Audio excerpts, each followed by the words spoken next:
And I'm like laying on the court by myself in the Nielsen Tennis Center in the middle of Madison, Wisconsin. It's dark outside. I'm sobbing. My wrist is in pain. Imagine throwing a party for your friends on a cruise ship and Richard Branson shows up to speak. Then imagine Bill Clinton shows up as well, and Jeff Bezos. That's the true story of my friend Elliott Bisnow. He's a founder of a company called Summit Series. And get this, he got a bunch of these thought leaders to come together, including people like Tim Ferriss, Reed Hastings, the founder of Netflix, and put in money to buy a ski resort on top of a mountain in Utah and build homes there to create an entrepreneurial community. You're gonna hear his story today on Greatest Stories Never Told. I'm here with the magic man, Elliott Bisnow. So stoked to have you here today, man. Your lifestyle just like blows me away.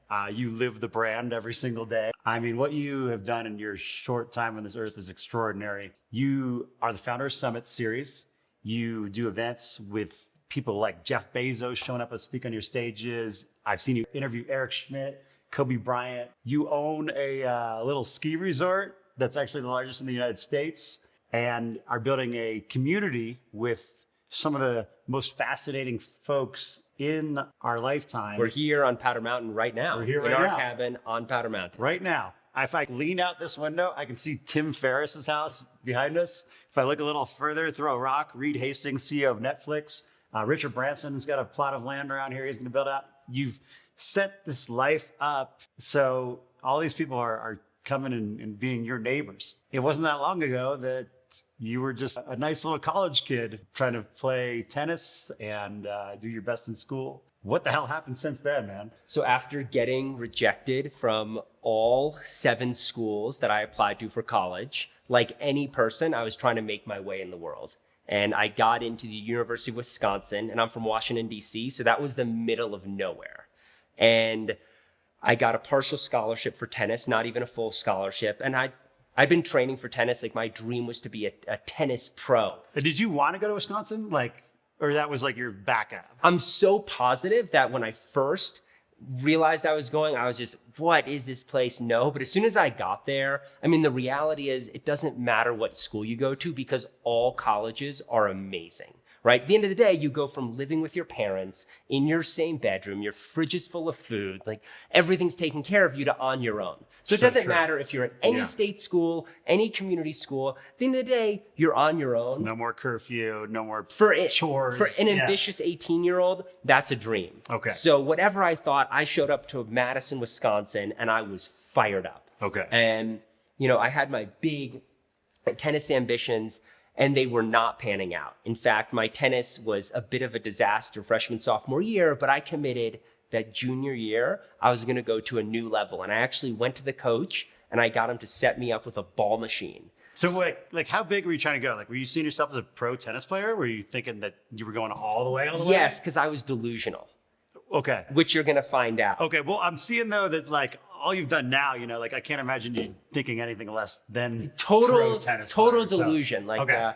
I could be at the farthest court thinking one day I'm gonna win Wimbledon. And I convinced the coach, said, let me use the ball machine. Let me start practicing on my own. And he got me this ball machine, and I committed to getting to the tennis facility at 6 a.m. to hit for an hour and a half against this ball machine.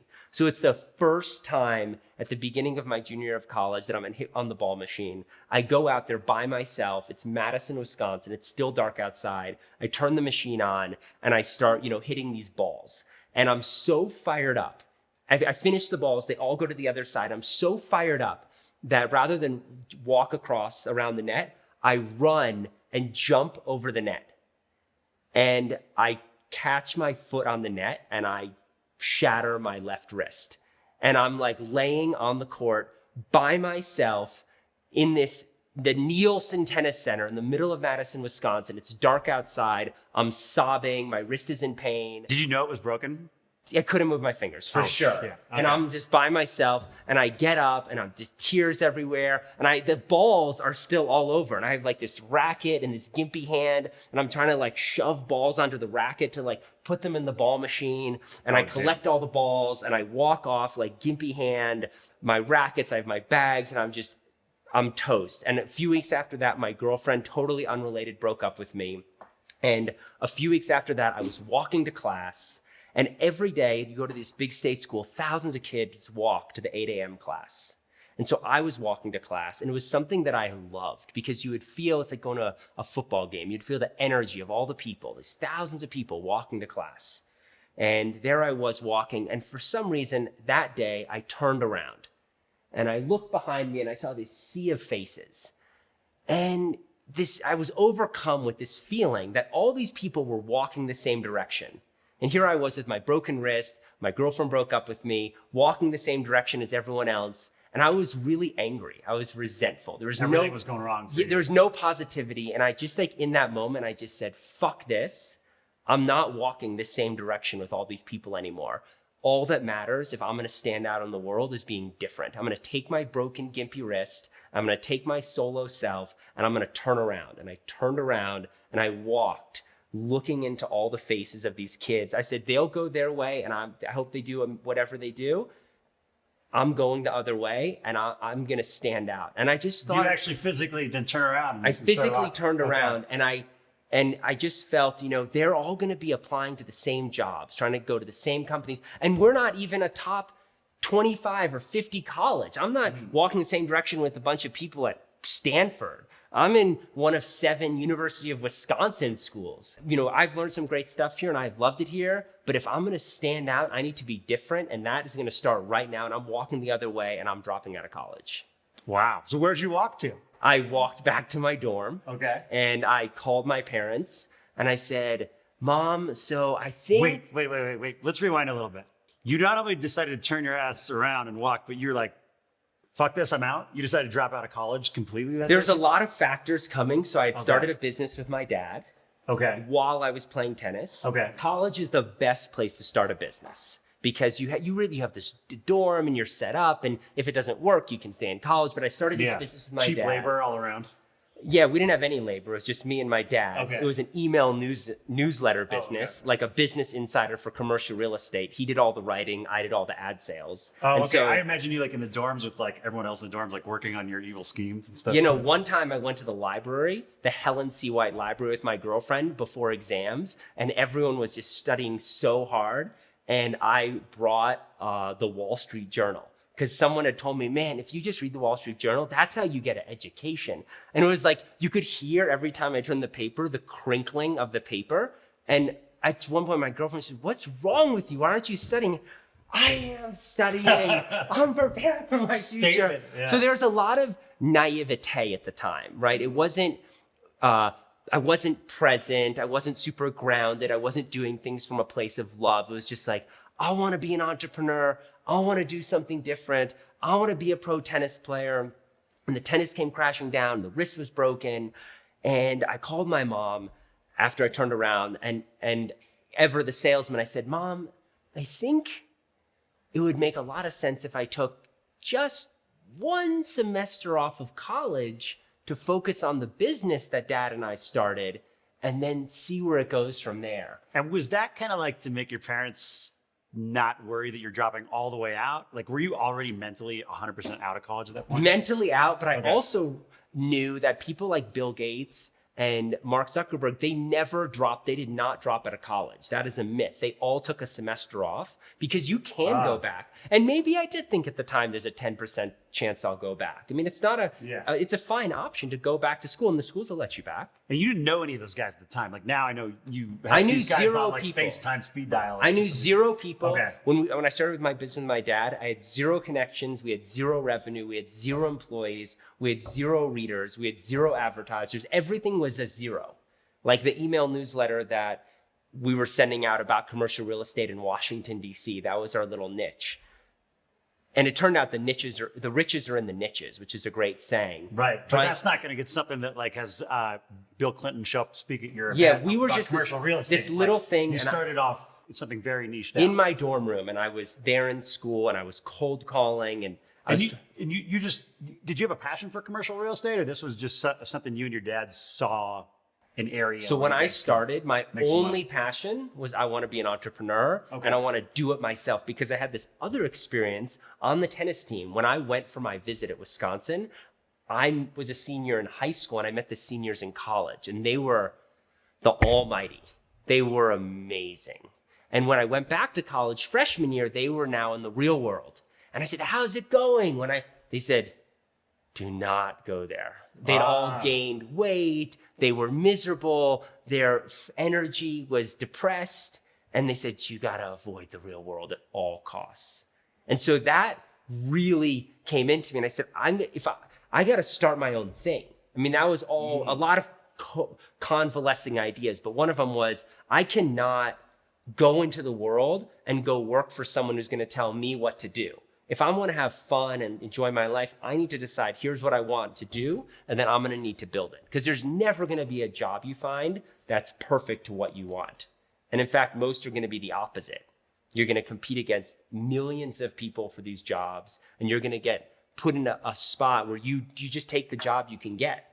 So I think it's interesting because, now looking at what you've built, which I don't think it would be possible for anyone to imagine. Back then, you weren't thinking about this. You were just thinking one step at a time. Like, what's the first step to get me off of this rat race path and onto the path of doing your own thing and calling your own shots, sounds like.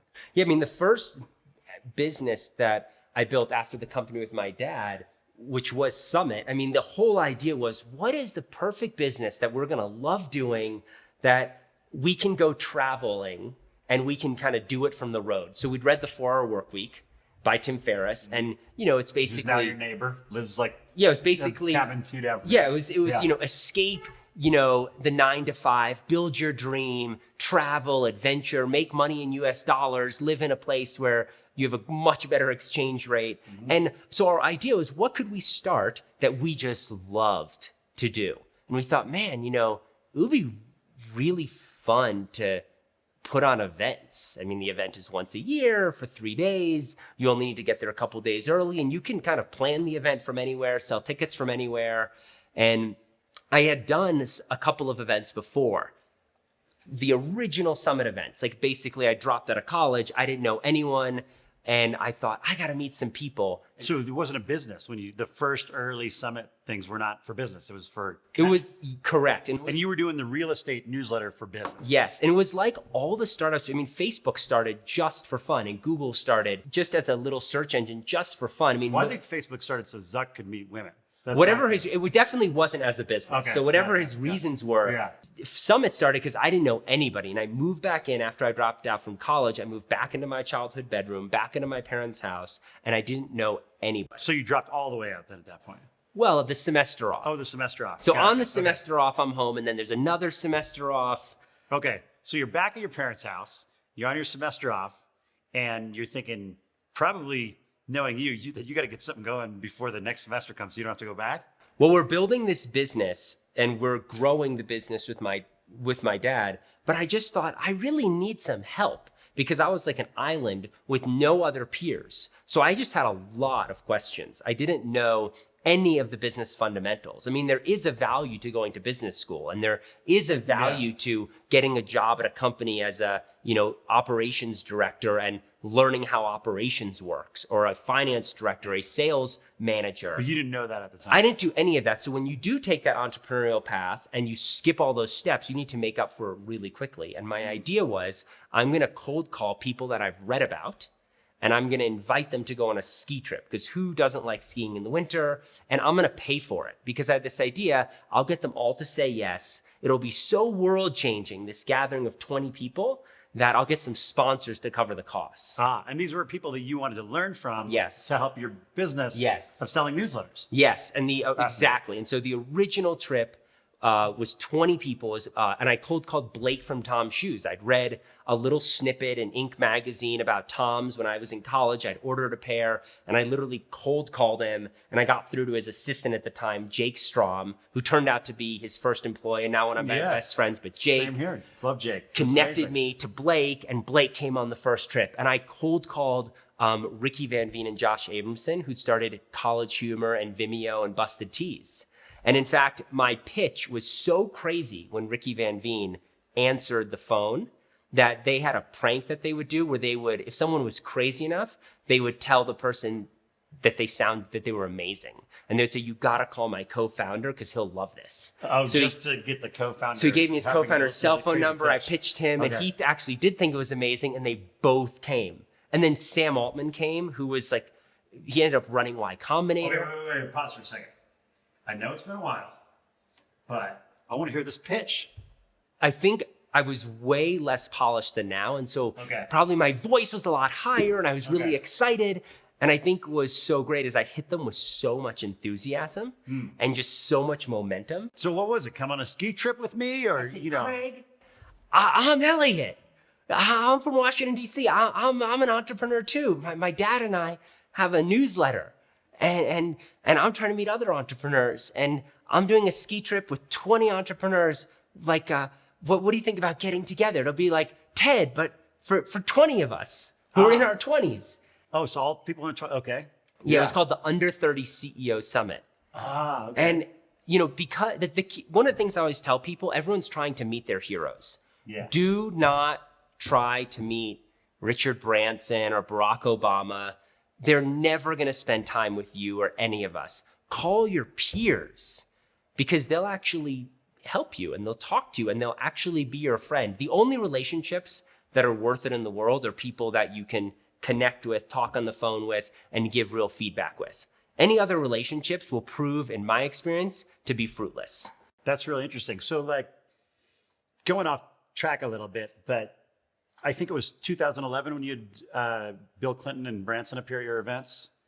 And at that point, did you stay contact with them? Like, were they you buddies, or did it take few more years? Because now you're kind of like playing at a level that these guys are playing. Well, all those relationships started from people who worked for them, who were our age, because all these people have AIDS. And remember, we were just trying to connect with those people so they could be speakers at events. We didn't have illusions of grandeur that, they might become our best friends. We had an event, we wanted to have the best speakers and the best musicians.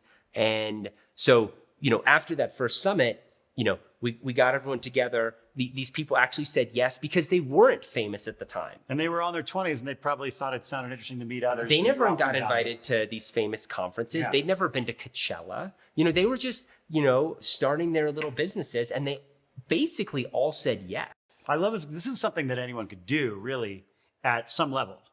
Like, maybe it's not the top business leaders of your generation, but, if you're a real estate agent getting into practice, you could call all the other top real estate agents like in the other cities in your state, be like, hey, I'm doing a symposium for real estate agents in their 20s or something, get everyone together. I mean, the best example of this is just our total focus on who the president is of the United States and our total disproportional focus on our local representation, our state legislations, our governors, our city mayors, our congresspeople, our senators. The disproportion is astounding. So people trying to tweet at Donald Trump and thinking he might actually read one, but really you could meet with your local representative and they'd probably have it's just the equivalent of how we should spend our time. I mean, we should spend our time building our peer groups. The biggest waste of time is trying to meet famous people. And people reach out to me and say, Elliott, will you be my mentor? And, my general thought is I'm the wrong person. You want to you want to build your crew. You want to build, they should not be well known. It should be people who will invest time with you, that will come over every night. Our crew, when we were starting Summit, we lived together for years and years. And every night was a creative brainstorm and dreamscaping and coming up with ideas and eating dinners together. And when we built the Summit community and these original events, these people were coming as real peers and friends because they were at the beginnings of their careers. So that's how it started with a ski trip. So how'd you pay for that? Did you have little... So I actually did get sponsors. I put the beginning on credit cards. My mom helped book the house. Okay. And it was in Utah, funny enough. And she helped book the house. We got the people. And then I called a real estate firm called Jones Lang LaSalle that was a brokerage. And I told, it was a person I'd become friends with named Steve from Washington, D.C. And I told Steve Berman, I said, do you want to come on this trip and you guys could sponsor it and you could meet real estate clients? And he really believed in me at that very beginning. And there's a venture capital firm and there's a guy named Scott who I'd become friends with in DC, not well known at the time. I said, what if you sponsored the trip for, $10 grand and you could come meet companies to invest in? And he said, yes. And so I raised most of the money. I think I fell, about $10,000 short. I told everyone I'd fly them first class. That's how nervous. You were gonna pay for their flights too? And I did. And the total budget was like $35,000, and I got, almost, 25,000 or so of sponsors. Oh, amazing. And then, so it was kind of chicken egg scenario too, right? Because you had to get the people to say yes first. Yes. Before the sponsors would say yes. Total chicken and egg. You got them committed because you just had faith in your game plan to get it done. Totally. And there was a very first person I called, and he said, if you get other people, I'll come. And then. Was that Blake? That was Joel. And so when I called other people, I said, well, I have someone already coming. And if you guys come, that'll be 4. And they're like, all right, well, if he comes and you come and you get 4 other people, will come. And I remember hearing about this like a year later because you were doing another one in Mexico, I think. Yeah, so it was every 6 months we would do an event. We did that one. We did one in Mexico with 60 people. And this time you had a little bit more. Were you able to get sponsors in advance? And kind of. We were so desperate for money that we sold the name of the event to Staples. And we named the event the Staples Young Leaders Summit. And so we literally got rid of the summit name, and we just sold the brand to Staples. Well, that's a popular thing. Some guys built a stadium in downtown LA and sold it to Staples as well. I was also trying to get sponsors. Okay. And I was really working it hard back in the day. And I was trying to use my tennis to meet people. And I heard that there was a Pro-Am tennis tournament in the Hamptons, which is like this wealthy place in upstate New York that I'd never been to, that I'd always heard about. And it was $4,000 to go to this Pro-Am tennis tournament. Basically, you could pay and buy a ticket to chop it up and play tennis with other successful people, of which I wasn't. But I thought, man, this is like 20 connections, and they could come to Summit, or they could buy advertising. So, and then a successful person going was flying in his own plane there. And he said, if you're coming, I'll give you a ride. So I thought, and I said, yeah, of course I'm coming. Then you get to connect with him on the So flight. I bought a $4,000 ticket. It was an absurd amount of money for me to spend. At least it all went to a charity. Mm-hmm. And I thought, if I go out there, I'm so good. I'm a good tennis player. I could probably backpack around and move around. And so I got to the Hamptons. I played the tournament. Everyone said, oh, where are you staying after? And I said, and they said, oh, you should stay with me. And I ended up staying with the owners of the Yankees in their house. What? Another person lent me their Aston Martin to drive around. And in this networking, I met someone at Goldman Sachs. And back in college, and I was trying to figure out what to do, I'd even tried to get an internship at Goldman Sachs, and they denied me. And I said to this person, I'm building this summit event. We're really struggling with sponsors. I'll give Goldman Sachs a free sponsorship. And you can come for free, and another person, if you let me put your logo on the event. Because you knew if you had Goldman, you could call other sponsors. So right? that was also kind of how we got Staples, because I said, hey, this thing, everyone wants to sponsor it. I'm doing deals with Goldman Sachs. So unless you're ready to play ball at the top level, this isn't for you. Oh, man. And so I was just connecting all these dots, taking my savings and going to this event and meeting these people. And, I'm 22 years old, college dropout, don't belong there at all. And I'm just totally, working whatever I can. That was Mexico. And then Aspen was where we met, because actually it wasn't quite a cold call that you did with me. I was referred to you, but I remember that enthusiasm on the phone. I remember talking to you. And I also remember you saying something like, you got to decide the next 24 hours because these spots are filling up, like or something like that. It was like, and then I called a couple of the people that had gone on the Mexico trip, and I was like, hey, is this guy Elliott for real? Because it was a shit ton of money for me at the time to go to Aspen. And I remember Eben Pagan, my mentor, who went to Mexico, he's like, I haven't really made up my mind about this Elliott guy yet, but just go. You'll be glad you went. There's something there, and you should just go. And I did.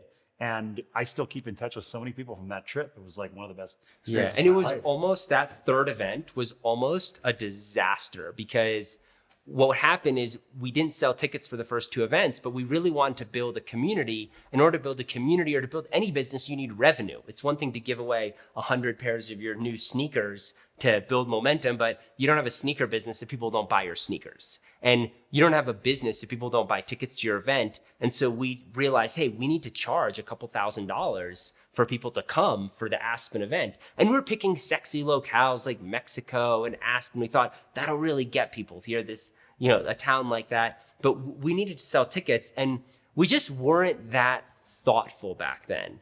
And so rather than call everyone and say, hey, from the last event, here's the dilemma we're in. Here's why we need to sell tickets. We want to walk you through the situation. We just sent an email blast. Hey, we're now charging. And it was a disaster. And the others were free. And someone leaked it to Gawker. And that was my first time ever appearing in Gawker. And it was, Ski Bum Idiot Fest, Aspen 2009, 10 years. No. It was 10 years ago. While you were trying to sell tickets? Yeah, and we were the cover of Gawker, and Gawker was the thing then. It was literally like Ski Bum Idiot Fest, destined for failure. We were devastated. When you saw that article? We were devastated, and in fact, one of our co-founders, he said, we should just end Summit, right? We should just end Summit right now. We could all move back to Washington, D.C. Like, I've always wanted to, he literally said the line, I've always wanted to get a puppy. He's like, and maybe we should abandon our pirate ship and, we'll get a puppy, we'll move back to D.C. and there's a lot of opportunity with our relationship. Did you think about throwing in the towel there too? It was a disaster, man. Nobody was signing up. I mean, we were like 60 days away. Really couldn't have been worse. And my mom called me one night and she said, I'm at I'm at an event. It was, we're from Washington, D.C. for the Oscars. Okay. It was just at a neighbor's house. It wasn't a fancy event or anything. But Yossi Sergant was there, who created the Hope campaign with Shepard Fairey for President Obama. She's like, I think you should meet this Yossi guy. And so I literally was in Washington, D.C. at the time. I drove over and I met Yossi and we connected. And he told me he had this vision, because Obama had just gotten elected, that they wanted to bring young entrepreneurs to the White House. And so he stayed in touch. And a few days later, he called me, said, hey, we want to do the event this Friday. And it was Sunday night, so it was 5 days away. We want 35 game-changing young entrepreneurs to come to the White House. And you believed him? Well, I guess he had just done the... he was working in the White House. Yeah, he was in the Office of Public Engagement, and it was the real deal.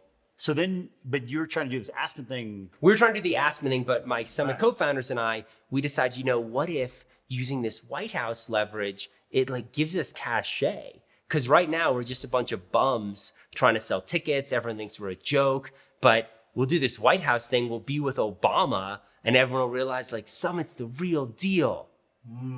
So we say, we're going to pause the tickets for 5 days and we're going to focus on this event in Washington, D.C. And, and people didn't have to pay. It was just come to Washington, D.C. To meet with the administration. They wanted the head of the Environmental Protection Agency, the people putting together the stimulus package, the people from the National Economic Council. And so, literally, they even gave us a list of people they wanted. And one of the people were the founders of Method Cleaning Products. And we didn't know these people. And so Brett, my co-founder at Summit, he literally cold called the founders of Method. And when their assistant answered, he said, hi, this is Brett Levy calling on behalf of the President of the United States, Barack Obama. I need to speak to the founders of Method. The assistant said, well, what are you calling about? He said, there's an event this Friday. And the assistant said, well, I'm sorry, sir. They have a paid speaking engagement they've had on the books for 18 months. And Brett just took the longest power pause of his entire life. And he said, ma'am, when the White House calls, you answer. And they canceled the speaking gig and they flew in. And, even Ivanka Trump and Jared Kushner came to the event.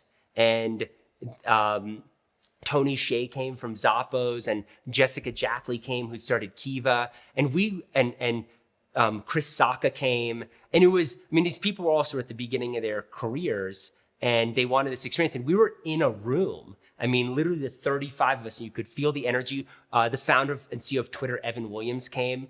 And we were that day of the White House event, we were on the cover of the Drudge Report. Entrepreneurs storm White House. Oh, wow. And So you're on one gossip website, they're trashing you, and then the other one is building you up as the biggest, what is this thing? And then we literally took the momentum from all those people. Some of them came and spoke at the event. And, others bought tickets. And we literally, now we're calling people and we're like, hey, we're doing this event in Aspen.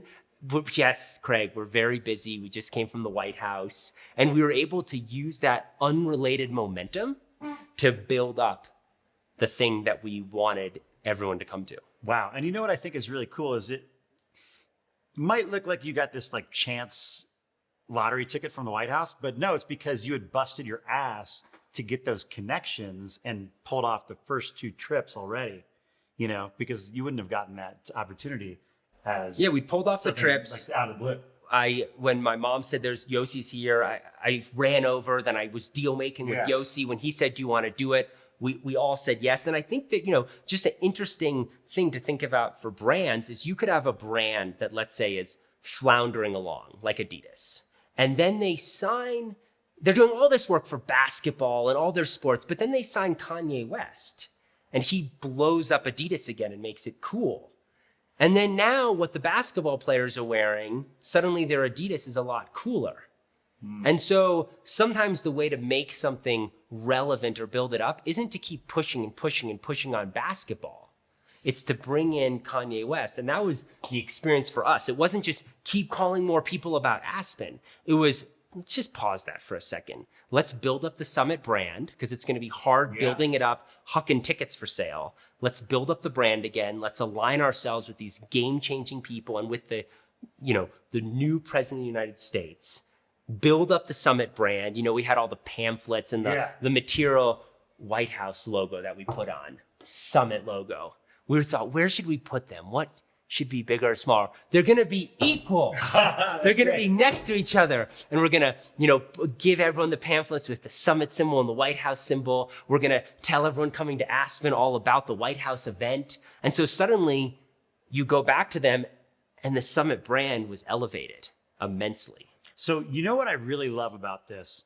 There's this whole thing going on right now in our culture that says something's not working, you need to work twice as hard and you need to give up Saturday nights and, bust your ass 18 hours a day. And looking back on what you've done, you've had an amazing life along the way. You busted your ass, but you have built what you built, and it wasn't a sacrifice. It wasn't sweatshop hours. And when faced with 2 of these situations, the first one where you were in college and, a lot of people would have been like, well, I got to try harder and I got to get the best grades and get to the top of my class. You were like, nah, I got to zig when everyone else is zagging. And then same with the Summit, you could have been like, well, I got to need to bring in extra sales reps and call these guys more and more. You're like, nah, I got to go a different direction and figure something out. I think that's a big lesson there. That if something isn't working for you, if you're having trouble breaking through, don't give up.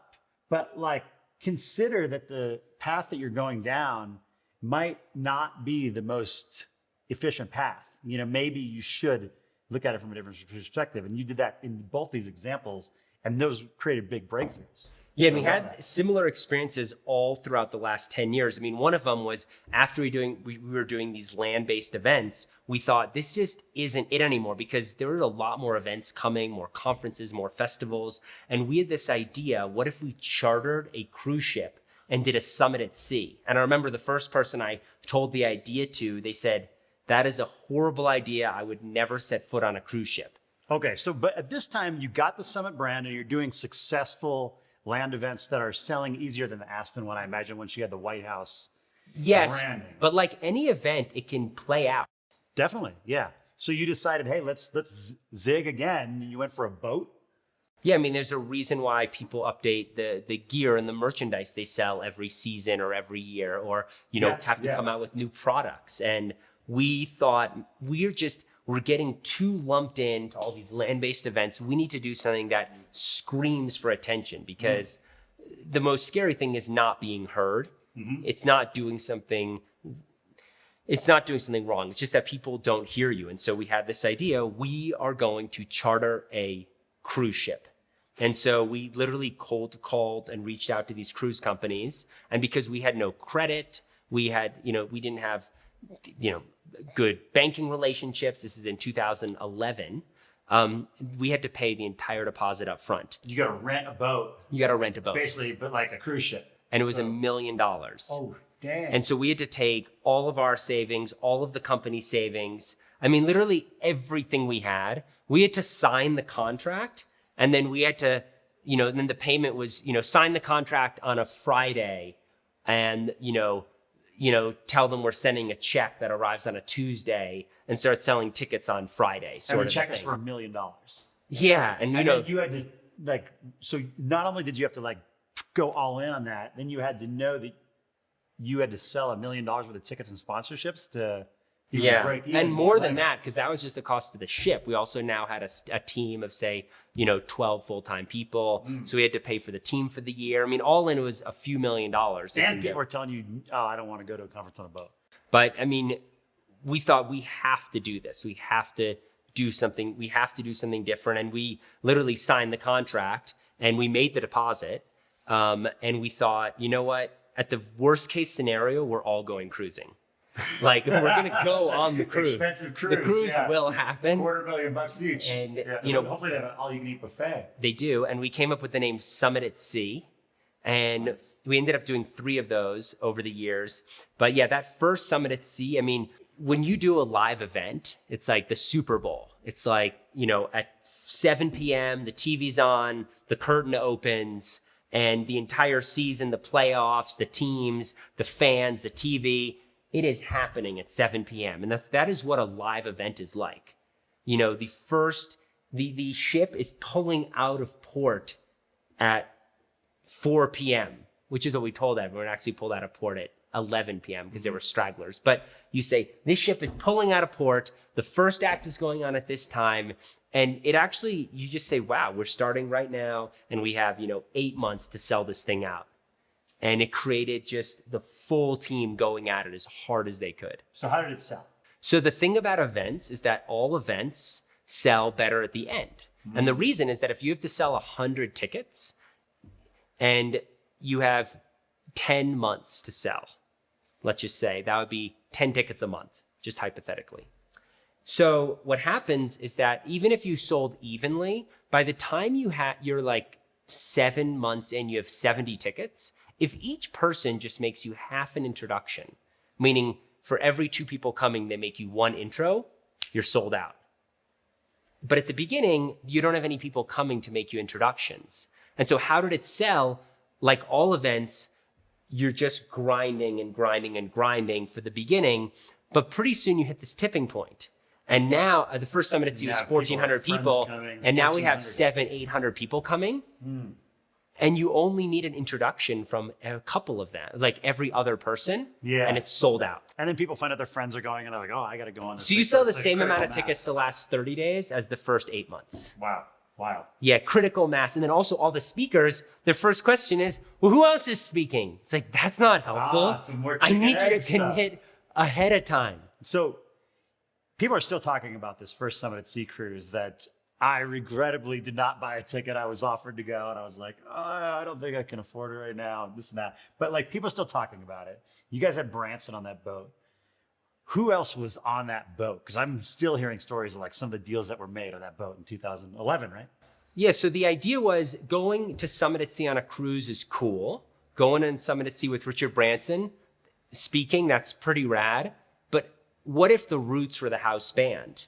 And what if Peter Thiel spoke and Beth Comstock, who is the CMO of GE, and, we worked at the University of Miami to do shark tagging where people were literally tagging sharks and learning about ocean conservation that way. What if you start packaging all these things together? That's real marketing. That's a real product. And so very hard to do that. Of course, it's easier said than done, but the chips start to fall when you stack the pieces together. And so we did start to put all those people together. And even to the point where the last day, Pitbull asked to come because it was leaving Miami, and Pitbull literally came on the boat and took the microphone from the Roots the opening night with no rehearsal. Like they spotted him in the audience, and he came onto the stage and was just, doing whatever his songs are that he's doing. And you guys had such a critical mass that he asked you guys to come by that point. Yes, and this would always be the story for all of our events, was that it was extremely difficult at the beginning of each event. But as you would get these critical masses, suddenly you have Peter Thiel speaking and Beth Comstock and Richard Branson, and suddenly people want to know, can I speak? or the people you have asked to, now they'll come back around and they'll really, really want to speak and they'll really want to attend. And so the legwork is the first 80% and it tips in the back quarter. Correct me if I'm wrong, but I believe you've never paid speakers? We have only paid 2 speakers in history. Wow. Are you at liberty to share who they are? We paid 2 speakers. So one of them, and it was both charitable donations. Oh, okay. And the reason we paid them is because, so one of them was the Richard Branson at the first summit at sea. And the reason was that he and his team said that they wanted to speak, but they wouldn't be able to confirm until the very end. And I don't blame him because he gets speaking offers all the time. And he's got a family, he's got 100 companies. And he probably gets offered. And if he's going to do something for free, man, maybe what if a month before he gets offered something huge or has some big business thing? But they said, look, if you are willing to pay, we'll lock it in. And so we had to make this decision. He said he wants to do it. He'll probably do it. We've had big speakers before. Mark Cuban had spoken and Sean Parker. I mean, we knew he would speak, but we said, you know what? If we just pay and it's a charitable donation, and we really loved Virgin Unite, then we could lock him in 6 months early.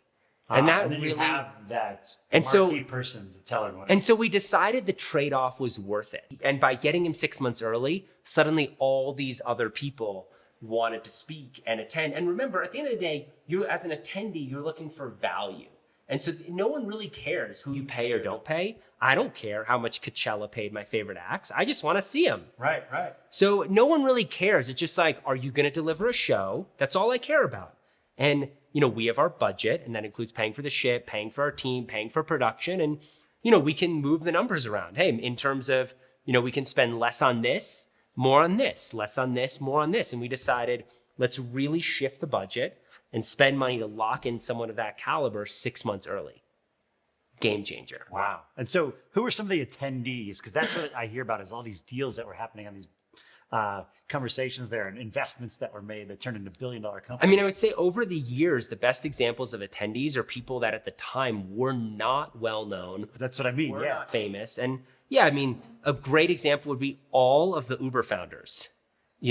Travis Kalanick, Garrett Camp, Ryan Graves, and a bunch of the other early folks, all on the first summit at sea. And yeah, just in the crowd, coming the entire time. The Warby Parker founders coming to all of these events. And, Uber would, at our 2013 summit base camp a few years later, they raised their Series B at that event and literally... At the event? At other places too, but at the event, they were roaming the hallways, literally asking for connections and money and raising money from people at their $280 million round valuation, Series B, raising money at the event for Uber. Eben told me when he went to the Mexico event, he was in a car from the airport with a guy named Garrett, and they hung out and had a great conversation. Didn't talk about any sort of business, but had a great hang. And then Eben went back and did his thing. Garrett went back and did his thing. Turns out Garrett is Garrett Camp. And that summit trip was about 2009 when Uber was starting. And Eben's like, man, if I had just asked him what he was up to in business, maybe he would have said, hey, I'm doing this car service thing. Would you like to be an angel investor? But a lot of people that came to those early events. I mean, Chris Sacca hadn't started Lowercase Capital yet, which is the most successful venture fund in history.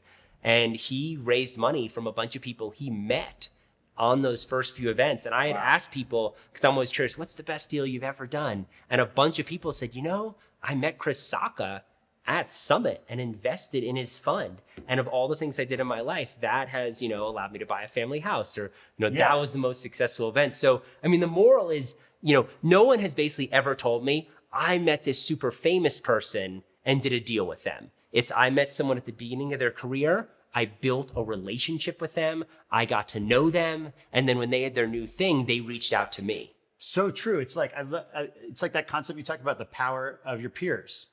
People are always trying to meet Obama or Trump or whoever. But if you focus on meeting your peers, you're going to meet those people when they're at the start, and you're going to be along for the ride, contributing value to them. And then when it's, time to reciprocate, comes around. Yeah, I mean, we're here in Utah right now, and I think Utah gets, the third or fourth most venture capital of any place now in America. Really? And, they even call it the Silicon Slopes. And it just goes to show in every city, in every town, there's amazing entrepreneurs, there's amazing nonprofits. And, everyone starts by themselves. Every single company or nonprofit or organization. And here we are in Utah, and there's people, I'm sure, that have built their networks here in Utah on the ground. And now there's all these billion-dollar companies, amazing education companies, companies doing like all this great work in the world. And people have built those relationships over the years. But it doesn't work to just show up at the end and hop on, the bandwagon. So interesting. I met a guy last night, Carter Comstock. He's the founder of a company called Freshly. They're delivering 1 million fresh meals a week right now. And they started the company in his hometown of Tucson. They just started doing food delivery in Tucson. And then later he moved to Manhattan to get in the mix with like all the, VC community. But, if you were his friend back in Tucson, he was probably asking you to write a check. And I don't know what their current valuation is, but, I think it has a big B in front of it. So there's a reason why Major League Baseball has, single, double, and AAA and a farm system, because you build up players, because it's really just a game of chance of who's going to sign the 5 most famous athletes, in any sport. And so there's a reason agents are meeting people right out of college, because you have to build these long-term relationships. And so whether it's sports or whether it's business or whether it's, you want to build an amazing nonprofit and you need all the connections, you have to build them from the beginning. Man, so such a wild ride you've had up to this point, and we haven't even touched on Powder Mountain yet. But I know there's some other wild things that have happened along the way that I wanted to ask you about. Particularly Warby Parker. You were one of the first investors in Warby. They were some folks that you met very early on in their career, am I right? Yeah, so there were a few startups we invested in over the years where we would take all of our savings and we would put them into the startups, to the point where 3 years ago, I had to get my parents to loan me money to buy a pickup truck. Because you were just dumping it all into every time angel deals. I would take money, I would put in angel deals. First it was 5,000, then 10,000, then 25,000, then 50,000. And every time I got there, I would put it in. And at the beginning, a Summit series as a company, we made some angel investments. We had met those Uber founders and we invested into their Series B round.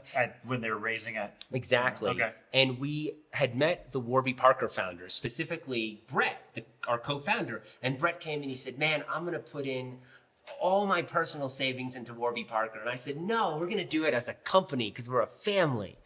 And then we had the docs and then we made this investment as a company.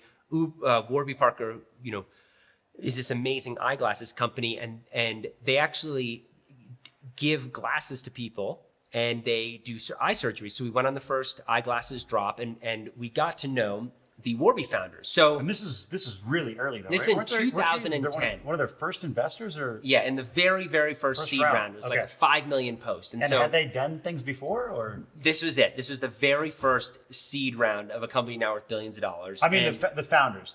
Did they have? No, they went to Wharton Business School. Okay, so straight out of college. Which just goes to show, I mean, there is no archetype of entrepreneur founder. You can have folks who went to business school, went to university, dropped out. It doesn't matter. Everyone's got their own secret sauce. And so we had invested in Warby Parker. And I was running around the world trying to meet people to come to Summit events or sponsor Summit. And I was trying to go to any event I could possibly go to. I was 24 years old. And I had gotten invited to this event called Google Zeitgeist, which is this Google's annual event. And I don't know how I got invited. I went a few times, and every year I thought, they're definitely made a mistake and are going to take me off. And I was asking the Warby Parker founders, because they were at the conference, and it was 300 people, and they actually deserved to be there. I was asking them, who else was in the first round?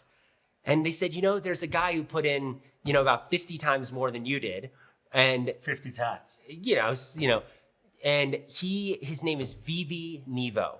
And I said, I've heard of that guy. He's like this mysterious tech guy. I said, well, what's he up to? They said, it was really strange. He met us one time. He asked what the most anyone was investing was. And then we told him, and he said, I'll do twice that amount. And we said, okay. And he said, done, I'll wire tomorrow.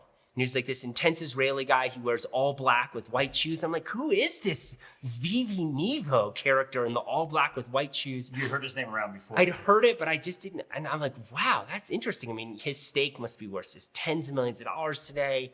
And it was the opening, ceremony of the conference where everyone was gathering. And in our conversation at that point, I said, have you guys seen him since? Like, would you talk to him? They said, it was really strange. We've never heard from him since. And at that moment, over their shoulder, I see him in all black and white shoes walking into the room. And he walks straight over to us. And I'm like, and they turn around and he takes his arms and he's like the most personable guy I ever met. And he wraps it around the Warby Parker fountain. He goes, my boys, who's your number one investor? And they're like, you? And he's like, who did the biggest check? And they're like, you? And they're like, and who met you and was sent the money the very next day? Who believed in you from day number one? And they're like, you? And he goes, and who's this guy? And they're like, look at me. And I'm like, oh, this is Elliott. He bought Powder Mountain. And before he even knew what that was or anything else got said, he goes, Mr. Mountain Man. Okay, Mr. Mountain. Okay, I see you. And he goes, I love you guys. I see you soon. And he walks away. And I'm like, wow, that is really crazy. So the conference goes on. It's the third day. And I have to go to New York. And I've scrapped together my savings. And I have like economy ticket, like red eye that night to New York City to do like meetings the next day. And I see, and I'd like said hi to Vivi Nevo a couple of times, but never talked to him. And I'm walking, and it was like this awkward link up where I walked by and he was talking to someone, and he said, yeah, and tonight I fly on my plane to New York. I was like, I have to go to New York. Can I get a ride? And he goes, done. I see you at the airport at 7:00. And I'm like, oh my God, this is my chance. I'm like, what's your number? And he goes, text me now. And I like get his number and I text him. And so it's like the day's going and the flight's at 7:00 and I'm like totally prepared. I'm ready at 5:00 and I'm gonna get to the airport early. And then I get a text from like his assistant and go, flight's pushed back to 7:30. I'm like, okay, doesn't matter to me. Flight's pushed back to 8. Doesn't matter to me. Flight's pushed back to 9. And I'm like, I don't care. I'm just doing more fun things, meeting more people. So it's like, 8:00 and I'm going to go to the airport early and I'm at the conference, but I haven't left yet. And I get a phone call from Vivi Nevo's number. And I'm like, hey, Vivi, how's it going? I'm getting ready to go to the airport. And he's like, where are you, Mountain Man? And I'm like, I'm at the conference. I'm going. I'm going to get there early. He goes, change of plans. We're leaving now. And I'm like, but I'm not there. And he's like, you better come because this plane's going wheels up in 12 minutes. And I'm like, but the airport's 20 minutes away. He goes, that's not my problem, Mountain Man. And I'm like, I'm coming. So you jump in a So I like get in the car and there's like, I get in the car and I'm like, to the airport now. And it's like, go to some private terminal. I get there and they drive onto the tarmac and he's literally like standing there, like pacing. And he goes, come on, Mountain Man, you're keeping us all waiting. I'm like, why didn't you tell me? And I like get on, they like pull up the thing and I like sit down and it's like him and this guy who runs, Showtime and all these other things. And we're like on the plane, we're going to New York and I'm just wheels up in the air. And I'm like, all right, Vivi, I'm so excited. We can finally connect. He goes, I'm going to sleep, buddy. I see you another time, Mountain Man. And everyone, and I was like, look at the next person. They're like, sorry, man, I got to work. And then I'm like in my seat. I'm like by myself. It's dark at night. I'm on this like jet to New York. Everyone's asleep or not talking to me wearing headphones. And I'm like looking out the window. I'm like, I don't know what I got myself into, but I'm glad I did the Warby Parker investment. Oh, damn. Did you ever see him again? Never again. One day wait. No. I thought Vivi was coming out of the tree. Never too again. funny, man. That reminds me about the time you told me you got to meet with Eric Schmidt in his office at Google. Yeah, so Eric Schmidt had spoken at summit events. I was at that one, yeah. Yeah, I'm always trying to connect with folks. Really, I'm not, I don't have dreams of who should be my friends. It's really, we're trying to build this business and we need amazing speakers to inspire the community and amazing people to be part of the community. And so we're always asking, can we go meet with them? And so I asked Eric Schmidt when he's the CEO of Google, I'm in San Francisco and I'd love to meet with you. And he said, yes, come to the Googleplex. And I'd never been to the Googleplex or campus or whatever it's called. And I went in and we went into, his office. You knew, and he said, come meet with me? Also, because I feel like sometimes they'll like send you on a tour with their like staff and you see them for 5 minutes. Yeah, and I went in and into the office and door closed and we spent an hour together. And I asked him in the hour, I said, if you were me, what would you do? Like, how would you run Summit? What would you do? And he thought about it. And he's so thoughtful and so smart. And he said, I would do 2 things. So wait, did he like go into like a meditative pose and then like come up like Yoda style? Or was he just like... No, he's just very quiet and thoughtful. He said, I would do 2 things. Number 1, can you name any country, any company, any governing body that's run by women, actually run by women, not just the president is a woman, the majority of Congress, the majority of a board of directors. And he said, I challenge you with your Summit content. You have a chance to be different. I challenge you to make your entire content team women, because that will bring a different perspective to the entire global Summit community of what people should listen to. And the second challenge, he said, was you have the opportunity to really be a generational voice. And that matters. And who are you going to put on your stage and what are they going to talk about?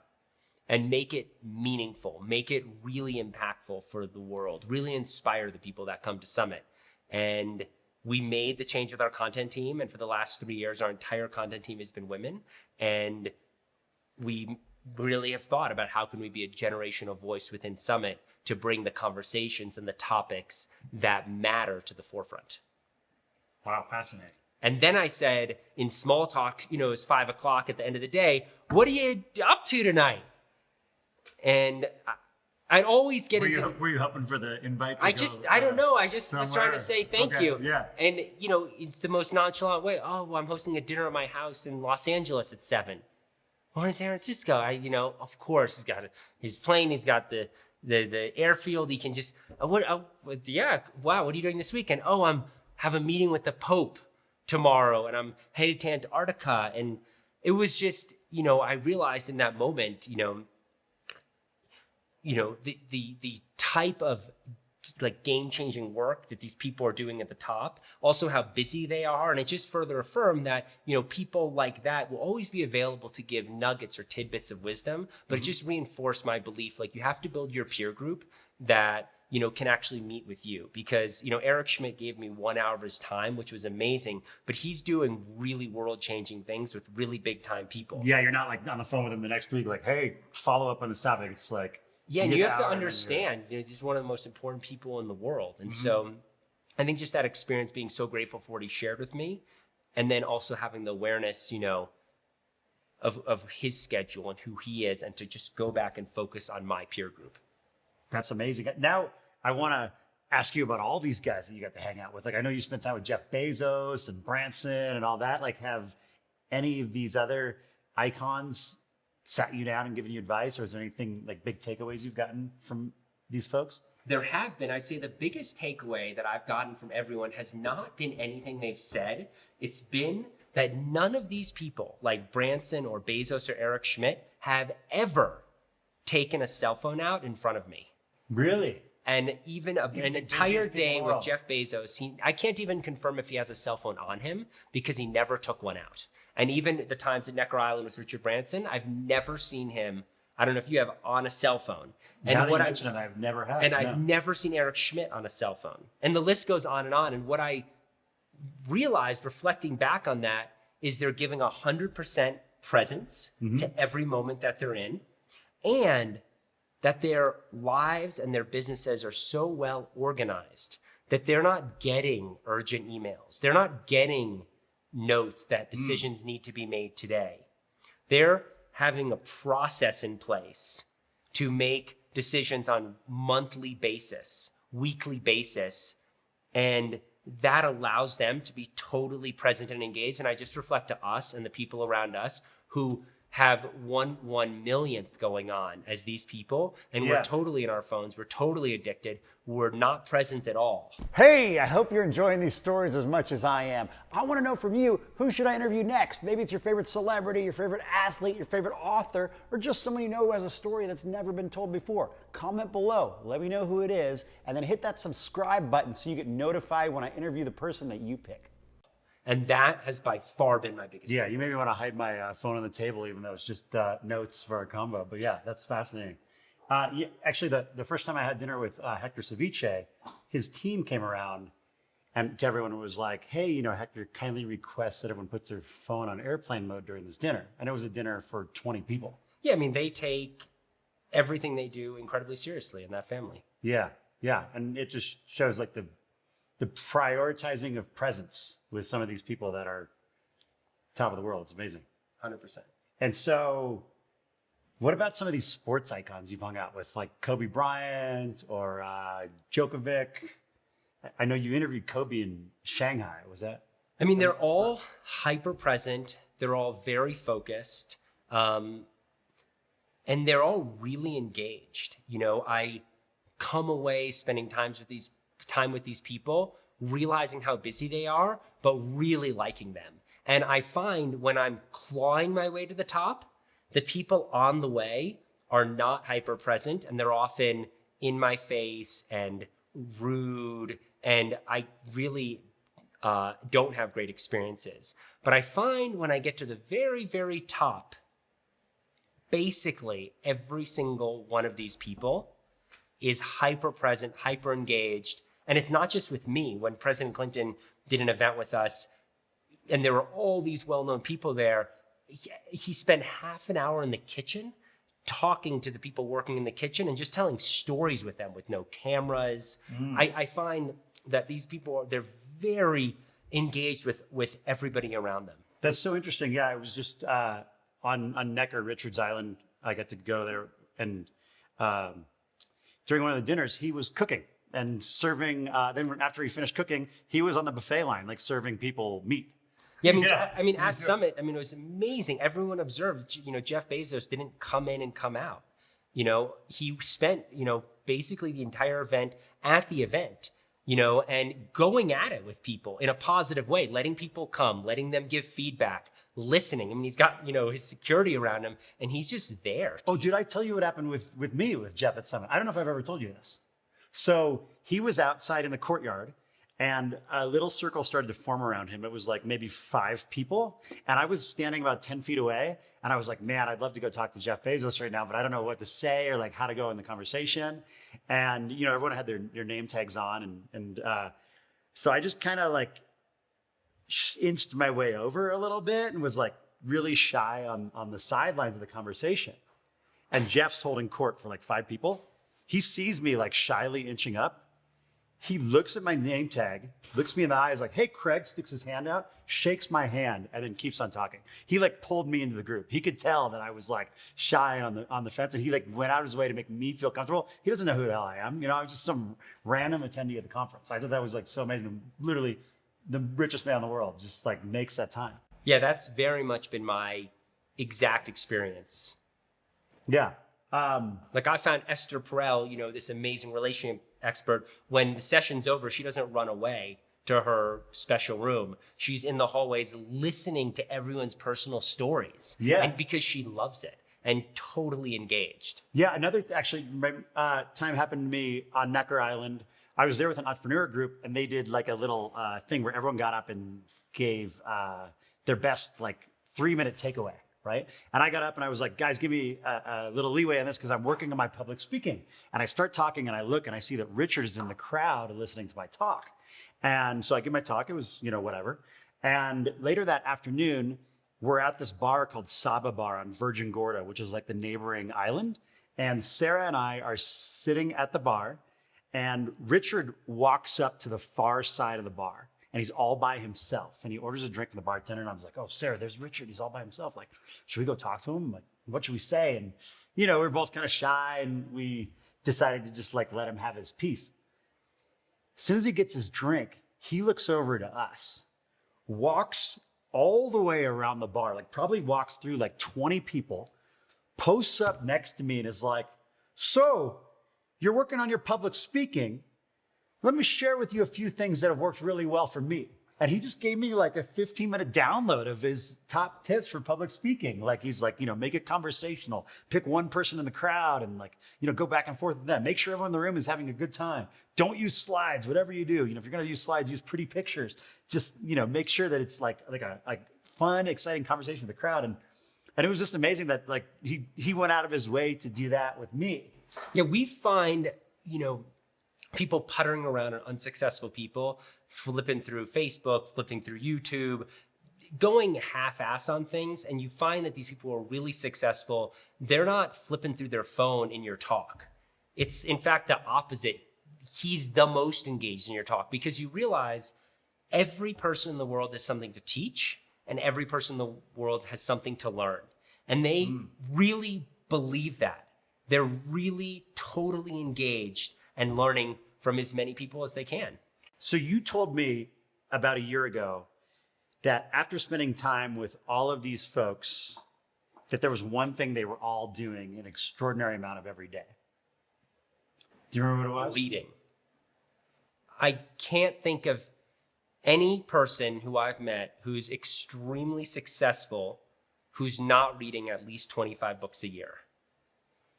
So that's a book every 2 weeks. And I think you said they were reading at least an hour or two a day. That and is Buffett what I've reads found. Like 4 hours a day. That's what I've observed. They are not reading articles. I think that keeping up on current events is way overhyped. Again, it goes to the proportional amount you should keep up with current events.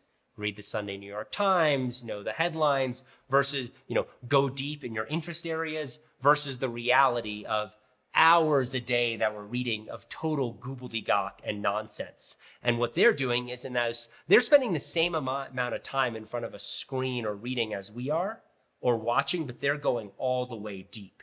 They're spending those 2 hours a day going really deep on a subject, and they're coming out of the year having read 50 books and really having gone deep on those topics. And we're forgetting the next day the dozens of gobbledygook articles that we've read.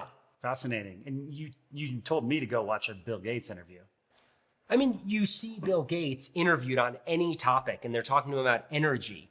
And, he'll drop a fact like, well, the fuel is one of the best inventions of all time because it's 30 times denser than batteries. Yet here's why we need to get off of fuel. And here's the path. And wow, this is not, the armchair activists that we know who are hitting the talking points. This is him having gone all the way in. You may agree or disagree with Bill Gates on this, but him learning facts and sharing what he's learned. What happens with everybody that we know is that we listen and we regurgitate. That is very different than learning information and creating your own data set and fact pattern and your own conclusion. And that really sounds like something that can only come from going deep, aka reading a book. Yeah, reading a quick article that takes 4 minutes about energy consumption in the world that you're flipping through is not learning about energy consumption. Yeah, fascinating. So meeting these icons now, has that given you more insight on how to size up a founder for an angel investment? So all these founders are unique. And I wish that there was a method, but for every time there's, the Travis Kalanick archetype, there's someone who's, exactly the opposite, an introspective, thoughtful leader like a Sheryl Sandberg or a Jessica Jackley of Keeber, the Warby Parker founders. I mean, I've found that really what it comes down to is their conviction in a space and, their belief that, this is their life's purpose.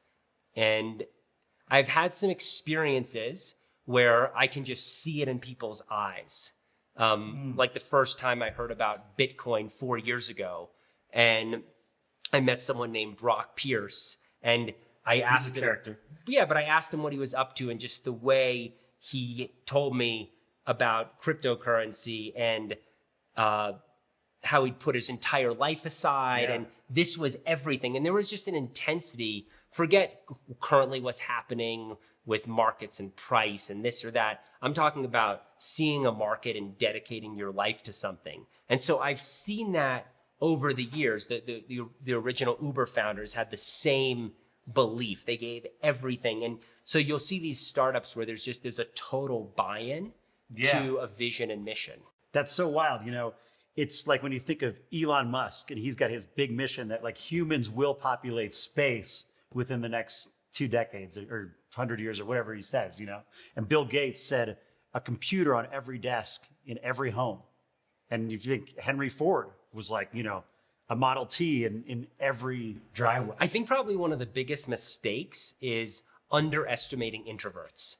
If I could go back and say, what are my mistakes in my 20s? It's very easy to believe in and back extroverts. Yeah. They're so positive, they're so inspiring, and a lot of them are very successful. But there's just as many, if not more successful people who are introverts. And a lot of the famous people that we see today, the Mark Zuckerbergs, they're not wowing you from the stage with an amazing keynote speech. The Google founders aren't wowing you with their big, voracious voices and big visions. And what they're doing is they're introspective, they're thoughtful, they're brilliant. They know how to take inputs and realize the more diverse the inputs, the more diverse the outputs. And so I think really having awareness that the successful people in sports, in business, in nonprofits are just as often introverts, and do not walk past them.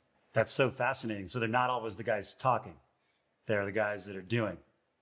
So how do you size up an introvert then? Because, by nature, they're not as big of a storyteller or a vision seller. You have to get to know people. You can't size anybody up in one meeting. And in fact, an extrovert would be more difficult because they sound so good in one meeting. It's easier for them to obfuscate the realities and pitch you big dreams when that's not congruent with what's actually happening. And so I think with anybody, you have to set fact patterns. You have to get to know people, and here's what they say they're going to do in a month, in 2 months, in 4 months, in 6 months, in 1 year, and you have to follow that. And it's very often, the quiet, introspective leaders that are blowing away their numbers and their goals. And you say, wow, this person is just incredible. I didn't expect this at all. I've been fortunate to hear some of the crazy things that have gone down in your wild ride, but that's why I was so excited to get you here today, was to share some of these with everyone else. And the one that's coming to mind for me right now is that Sean Parker story you told me. Would you be okay with sharing that one? Yeah, so that is from 8 years ago. And the context is important because I'm, 24 years old, and I'm like the Forrest Gump of meeting all these interesting entrepreneurs and founders. And so even before the 8 years ago, at the beginning of the summit journey, we'd run into Sean Parker, and he'd spoken at some summit events. And he actually asked us for an introduction, if we knew of any music companies. And my co-founder, Jeff, introduced him to the founders of Spotify. Okay, and for those who don't know who Sean Parker is, he was one of the co-founders of Napster, then one of Facebook's very early investors. He was portrayed by Justin Timberlake in the movie The Social Network. And, I definitely could describe him as genius. Eccentric billionaire. Yeah, and one of the dumbest things I ever did is when he said, I've got a vision for the music industry, and we told him, oh, you should meet Spotify, and he ended up investing in one of their first rounds, and I think it was like $1 billion plus, successful investment. We never even asked to invest in Spotify. It didn't even occur to us. So it's there's this space around what everybody's doing, and often you're so focused on what you're doing, you just miss the space next to it. And that was, just looking back, wow, how did we not ask to invest in Spotify? So when I was running around trying to meet people, trying to get people to come to Summit, I had made my way to Los Angeles for the Clive Davis pre-Grammy party, which is the party of all parties, and every person you could possibly imagine's there. And I'm trying to, play it very cool there because I'm trying to recruit speakers for Summit events. This is my purpose. Go recruit speakers for Summit events. So I'm there, and, touching base with people. And, at the event, I run to Sean Parker, and I hadn't seen him in a few years. And I said, how are you? And okay, cool, see you next time.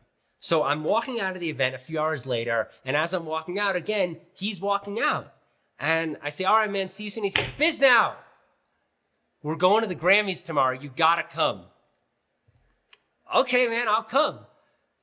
He says, all right, we're meeting at 3:00. I say, great, man, what else should I know? And he's like going farther away from me. What else should I know? He goes, 3:00. Email my assistant if you have any questions. And don't forget, you need a tux. All right, man. So oh my gosh, I wake up the next day, I have no information. I write his assistant, hey, is it this hotel at 3:00? It's just confirming, no reply. So I go and a tuxedo is like really expensive. So I like makeshift this tuxedo and I get to this hotel and I get there at 2:45 to the lobby. And wow, I don't even know what to expect. And meanwhile, my brother's trying to get into the music industry. He's 20, still in college. I'm like, hey man, so I got invited to the Grammys and I think you should get a tux ready and let's see what we can finagle. Oh, wow. Okay. Be on standby. So I'm in the lobby and at like 3:00, one of the first employee of Facebook walks in and I'm like, oh, hey man. He goes, hey, I'm like, are you here for the Grammys? And he goes, yeah. I'm like, oh, wow. Yeah. How'd you get invited? He goes, oh, the craziest thing happened. Sean Parker's assistant, sent me a first-class plane ticket and said to come, and they put me up in this amazing suite here. I'm like, oh, wow. How's Sean? You've been hanging out with him this weekend? He goes, I haven't seen him all weekend. And I'm like, really? And I'm like, he's like, have you? I'm like, yeah, I saw him last night. He goes, wow, yeah, I've been trying to reach him. I'm like, oh, wow. So then 20 minutes later, another really well-known tech person comes in. Same story, got flown in, staying in a suite, hasn't seen Sean all weekend. Like, wow, you saw him? I'm like, yeah, I saw him last night. 30 minutes later, Daniel Ek walks in, founder and CEO of Spotify. I'm like, wow, he hasn't even seen Sean Parker. So now it's 4:00 and everyone's texting. How many of you There's are there? 8 of us. Okay. And they're all texting and no one You're can all wearing reach tuxedos. Sean Parker. Finally, someone gets a text. It's like, Sean will be there. So we're all in tuxedos in the lobby of the hotel. And I think the Grammys start at, 6:00. And so it's 4:30, 4:45, 5:00, 5:15, 5:30. We've been there 2.5 hours. Oh, man. And we're just, and someone's like, it's good, man, it's okay. He's late. And then out of nowhere, you can see the commotion coming through the lobby of the hotel. There's an army of 25 people. There's PR, there's assistants, there's security. And there in the center, leading in front of everyone, flying V formation, is Sean Parker. And he's got a hand of tickets. And he goes, let's do it. We're going to the Grammys. And everyone's and before you can even know what to do, they're already past us in flying V formation. We're behind. And then simultaneously, all these black cars, they come screeching up and we get in the car. Bisnow! I'm like, I'm here. I'm here. And I get in. Did you get your brother in? And we're in the cars. I'm like, do you have an extra ticket? He goes, and his assistant just no extra tickets. And I text him around, I'm like, stand by, there's a way. And so we get there and we're in and he has a suite. And I'm like, Austin, stand by, come nearby. I think we'll work something out. We're in this suite. And Sean's like, this is too far away. I can't see anything. And he tells him, he's like, I want all floor seats. And so someone comes back 30 minutes later with this hand of floor seats. And it's, you look at that, it's thousands of dollars a ticket. Oh, damn. And I'm and no one's really looking. I'm I take the two and I'm like, it's okay. I'll just go for an hour and I'll bring him back. And I call him up and I'm like, I got an extra. And I get him, we go in, we go on the floor, and he's like, he'd been trying to work it with like all these, labels and people in music. And then meanwhile, we're literally on the floor. Like everyone's there, Jay-Z and Beyonce, and we're on the floor and we're in like the best seats. All the big people are not even where we are. They're behind. We're like, hey, how's it going? Saying hi. And so do our time on the floor. And I'm like, all right, man, we got to go return these tickets. We got to give it to the other people in the suite. And we go back and we go up to the suite. And, it's like a long show. It's only been like an hour and a half. Okay. And we give it and some other people go. And then there I am with my brother. And I'm like, all right, man, we did it. We broke into the music industry. Like, this is our step. Oh, it's so great. And your brother's a proper rock star now. Now he is. He just played at Coachella. His band is called Magic Giant, and they're big time.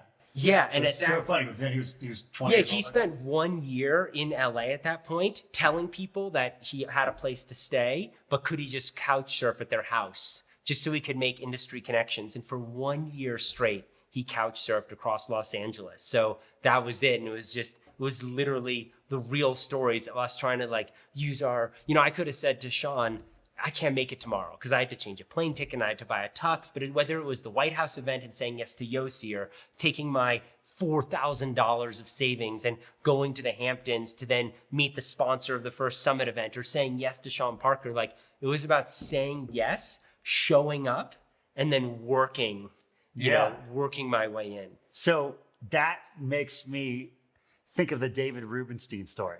Yeah, so when I was in Washington, D.C., just dropped out of college, there was this event at the National Economic Club, and David Rubenstein was the chairman of the club. He's a multi-billionaire, founder of the biggest private equity firm in the world. And what I found is, and you can see in all my stories I'm telling, there's always a way into these events. I mean, Alex Banayan wrote a book called The Third Door that is, life is about 3 doors. The first door, everyone waits in line, you're never going to get in. The second door, where all the successful people already made it take. But the third door is all the doors I've told you about. All the Elliott Bisnows and the brothers. Working it with Sean and the ticket and the this. And there's always a third door. And with Alex, it's, getting to the nightclub, running down the alley, banging, going through the kitchen, banging on the door, climbing through a window. And these things that seem far away, there's always a way to get in.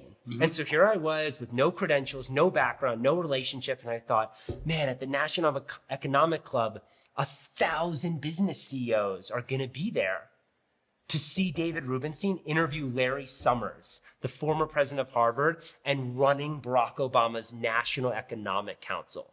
This is in 2009 when Obama's in office. And they're two of the biggest people in DC, 1,000 power players.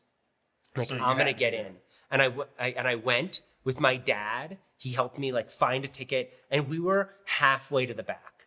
And so the speech has started, the interview.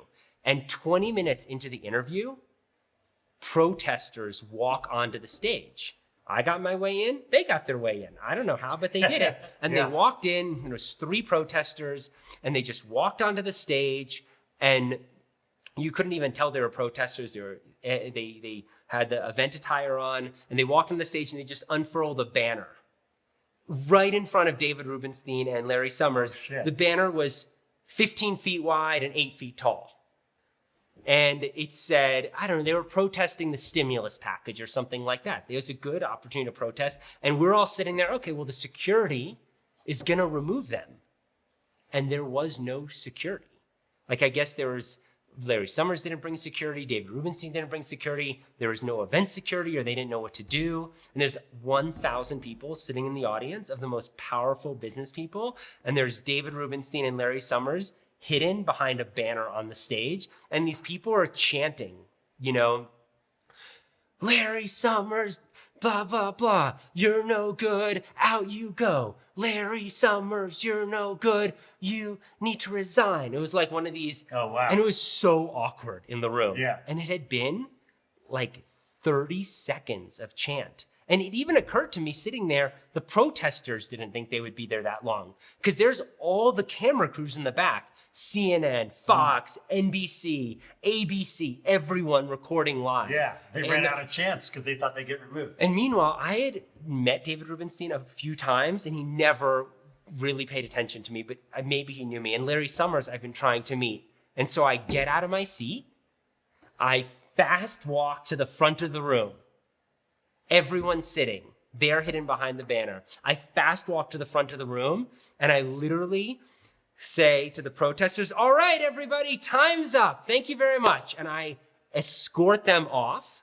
Everyone's looking at me. Every one of the 1,000 people sees me. I look back at David Rubenstein and Larry Summers.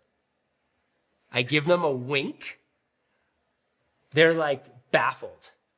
And I continue on. David Rubenstein has now come and spoken to Summit because we built a bond over that. Where you would say, it is not physically possible because you're a nothing. And then this scenario, it's almost like a waiter messing up your order. And you're like, this is the worst order. And then the waiter comes back with 3 cakes and extra entrees. And you're like, this is the best waiter, giving you a 40% tip. And that was the experience that I had. So how would you describe this? Is it just taking bold action when you see an opportunity? Or I love your theme for Summit. The tagline is make no small plans. And I feel like there's like a tie-in here, but I want to hear the way you look at it. People have way less of a plan than you would think. You would think on that day at the Economic Club, there would be plans. And there just aren't. Just in general, there's lots of white space. There's lots of opportunity. And it just goes to show, if I had tried to wait after, when you go to a talk or a speech, everyone tries to rush the stage after. That's like the kids walking to class. The real way is when there's a protester, you take a little risk and you build your bond that way. And I think in all these situations, you have to be different. The most important thing is being different. And if you're the same, you're never going to get anywhere. You're never going to break through.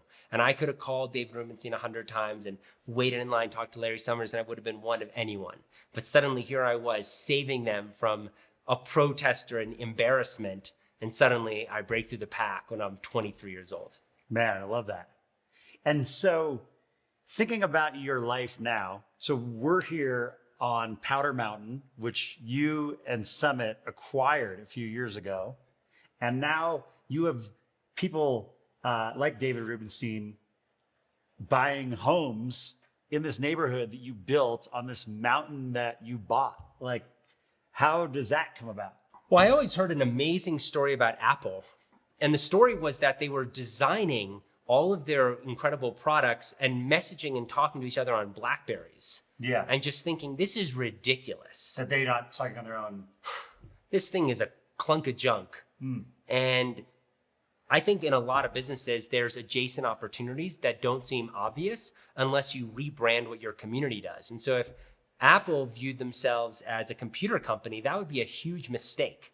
What they were was a technology company, and their products were computers, and now you can make a phone. And I think with Summit, we built a community company. And if you were to say, Elliott spent all these years building an events company, that would be a huge mistake because it would pigeonhole you into thinking Elliott is an events company, an events producer. And then you're only as good as your last event, right? Yeah, and then you don't have anywhere to go, right? If you've been marketing consumer goods your whole life for 10 years and you say, my job is I market consumer goods, that is not a good way to define yourself. You should say, I'm a visionary marketer with these specialties, and one of the things I do is consumer goods. What else can I do? And so I think, viewing ourselves as a community company, building events for the Summit community is what we had been doing. But this idea that we could build a resort community, a mountain resort community, suddenly seemed, wow, we have community. We could partner with someone who knows how to raise money, who understands development, and we could build a mountain resort and use community as the center of that. And so that is my big lesson to take away is shift what you view yourself doing, and a lot more opportunities will open up for you. So look at yourself. Don't look at like the specific thing you're doing, but think of like the bigger picture and how to define it more broadly, because then it'll open up the opportunities for yourself and the visions for yourself to have. Yeah, if you're a musician and you define yourself as a musician, that would be really problematic, as opposed to someone who storytells or uses music in any number of mediums. Well, now there's so much you could do with music, right? You can write music for shows. You can I mean, you can sign singer-songwriters, but if you just define yourself as, I am a musical band, you're in a lane. And so you just want to define yourself more broadly. I love that. And it's so fascinating because the way your life is set up now, all these folks are coming to you. They're coming to live in your neighborhood.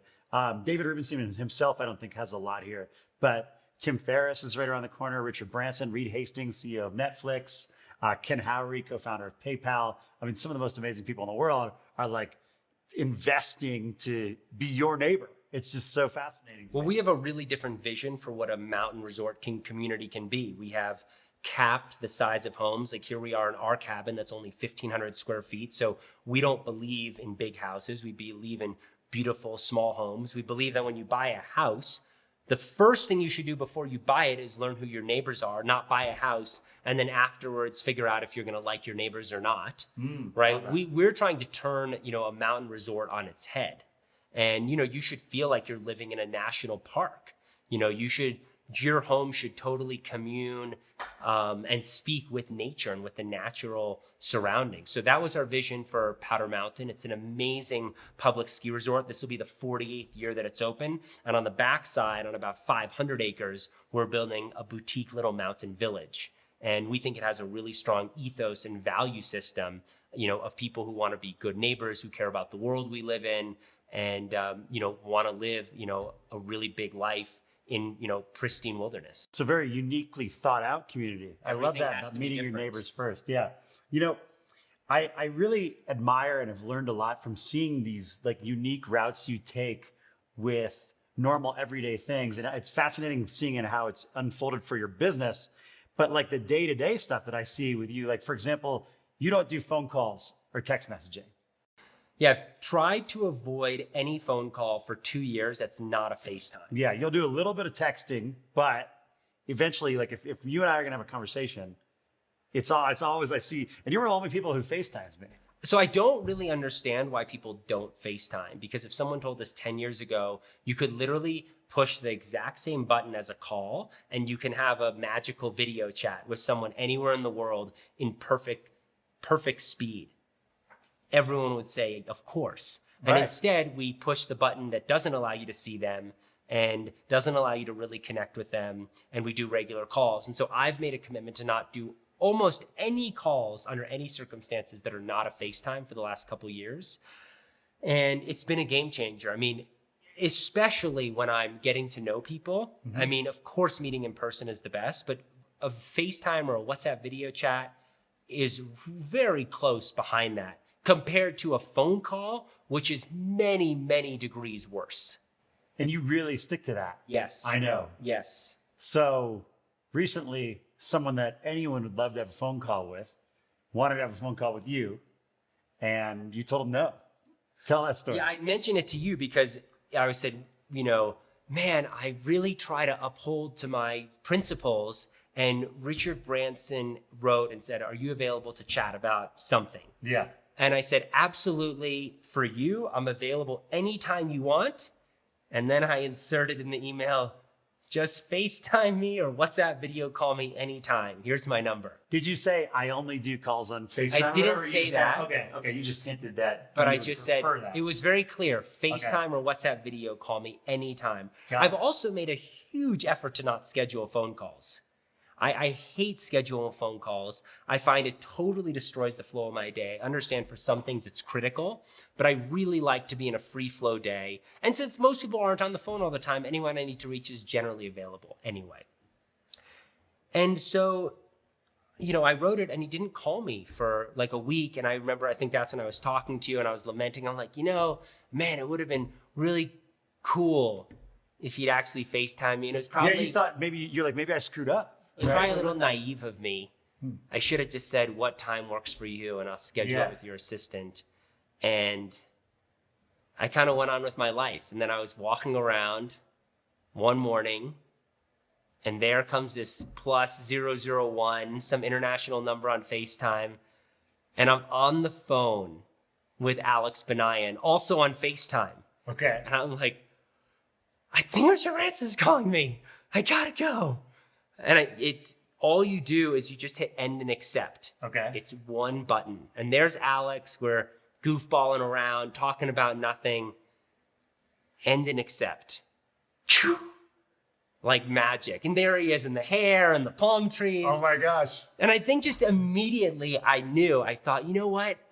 If this was just a phone call, I would be on the other end of some receiving line, some random voice. Maybe I'm wearing some stuffy button-down shirt, sitting in a conference room, but I was on a power walk around the neighborhood. I'm sweating. I'm in my t-shirt. I got palm trees behind me too. And I'm like, how's it going? It's so great. And you guys have like a real moment, right? Yeah, and you actually connect and you see people's humanity. And so it doesn't matter who it is seeing that humanity, but like you want to connect with people. You want to look in their eyes.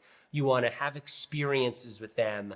And, you know, because people are all over the world, connecting on a video chat is really, really a game changer. And it forces them to connect with you and not be multitasking when you're on the phone, right? Exactly. So it's like a hack. How many of your calls do you have today and you're on a phone call and they're just totally disengaged? Yeah. And they're like, oh, awesome, man. I'm like, dude, I didn't say anything that warrants an awesome reply. I asked you a question. Yeah. And so, yes, FaceTiming literally forces someone's total presence. And I will even yell at people on FaceTime.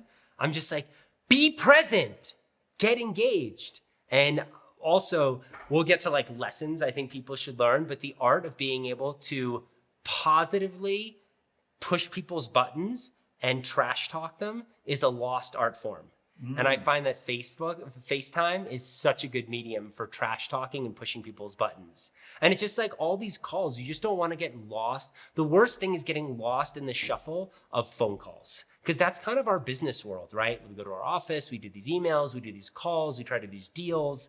And let's go back to walking to class and walking with everyone else. You don't want to be on emails and phone calls, because then you're just like every other person. You want to be the different person who's taking your call from the mountain, you're inspiring them with energy, and they're just loving you, that this person rocks. So tell me about this trash talking, because that is very interesting. You know, most people, when they're on a business call, they're like, hello, sir, how can I, make this deal go well? And you're talking smack, or like, what do you mean by that? So there's an art to being able to trash talk someone that first it has to be always in play and positivity and fun and love. But you also have to establish a rapport. I couldn't trash talk someone the minute that I met them. That would be really awkward and uncomfortable.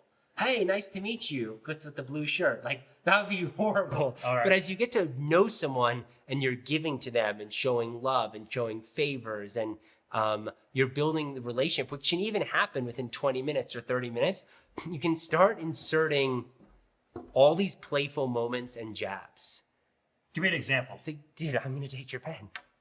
And you're not going to have it now. And I'm going to have your pen. I'm going to, like, little fun, silly things. Fun, that you're just they don't mean it's anything. like camaraderie almost. Exactly. Or taking someone's notebook and just starting to draw in it. Or just like really silly things. Like one time I had a meeting, and this was when I was like 25 at Goldman Sachs. And it was with my friend Will, and he had a big new job there, and I don't know what I was trying to get out of him, but we set a meeting at 9 a.m. And so trying to be my fun me, I called the office at 8:30 and Will McDonough's line, and I said, hey, this is Elliott. They're like, yes, sir, how can I help you? I'm like, quick thing, I'm coming in at 9, do me a favor. We're going to have an epic breakfast for all of us, for you, for Will. I want you to order. I said, this is a bagel place. I want bagels. I want this. I want this. All the eggs. I want you to order it, get it on the table, and we're going to all chop it up together. Great meeting. So meanwhile, I go to the meeting. I'm excited. It's in New York City. You told that to his secretary or his assistant, or? Kind of, who I thought was his assistant. So I'm thinking I'm going to be building rapport. I get to the office, I'm totally underdressed because I'm trying to be different. I walk in and Will sees me, he's like, what the hell do you think you're doing? I'm like, what do you mean? I got us breakfast. He goes, that was my boss's boss. And we were in like our executive line and I was on a line and I said, I'm so sorry. Would you mind grabbing that? I think it's my 8:30 conference call. And I just yelled at his boss, like, listen, buddy, I want, as a managing director at Goldman Sachs, order me some pancakes and waffles. And I'm like, okay, well, where's the food? And he's like, we didn't order it. I'm like, but I'm starving. Oh, man. But at least these things build bond and they build comedy. And so much of life isn't always entertaining. And so these fun moments, maybe I'll say to you, hey, who's someone we know in common, and we'll prank call them. Who's someone, what's some fun? So I'm always trying to drum up these fun experiences. And it's the same even with the people I work with. I would say 90% of the time I'm talking to people, I'm trying to have it not be about work. I'm trying it to be checking in. How's life? How's your family? What can I help you with? What's going on? Funny stories. And then when you have the work conversations, it's so much easier because you have relationships. The big example of this is, people in Congress in America, they didn't used to jet back and forth. They just moved to Washington because, back in the day, it was a lot harder to travel. Yeah. And so they actually got to know each other. Washington was a lot less crowded. Everyone really became friends. There was not the media landscape of today, so there wasn't as much, war, and words of war happening. Yeah. And there were real relationships. And so you actually really could work on things because they were real relationships. Now it's like the Red Sox versus the Yankees. In politics, and there's no relationships. And so my whole thing is just really, really deep relationships with as many people as possible, because then whether it's a hard conversation or whether it's we just have to make decisions, there's a real trust. Yeah. You told me the other day that you feel relationships need to be nurtured, and that's a big mistake people make, is forgetting it. Totally. I mean, they say relationships are like muscles, and you have to work them like you'd work out in a gym. But I think, in your life, you want to build equity in things, whether it's your business, but more importantly, relationships. When the most important thing you can do in your 20s is show up to your 30s with relationships. Not that you made when you were 29 or 28, but that you made when you were 17, 18, 22, relationships that you're carrying for 5 years or 10 years. We all have them, a couple of them. But imagine if you had 50 or 100 of real relationships. People, one thing I'll do all the time is I'll do pranks on people that I love, and then I'll literally get dozens of people involved in the pranks. And so it's almost like forcing people to go to improv class.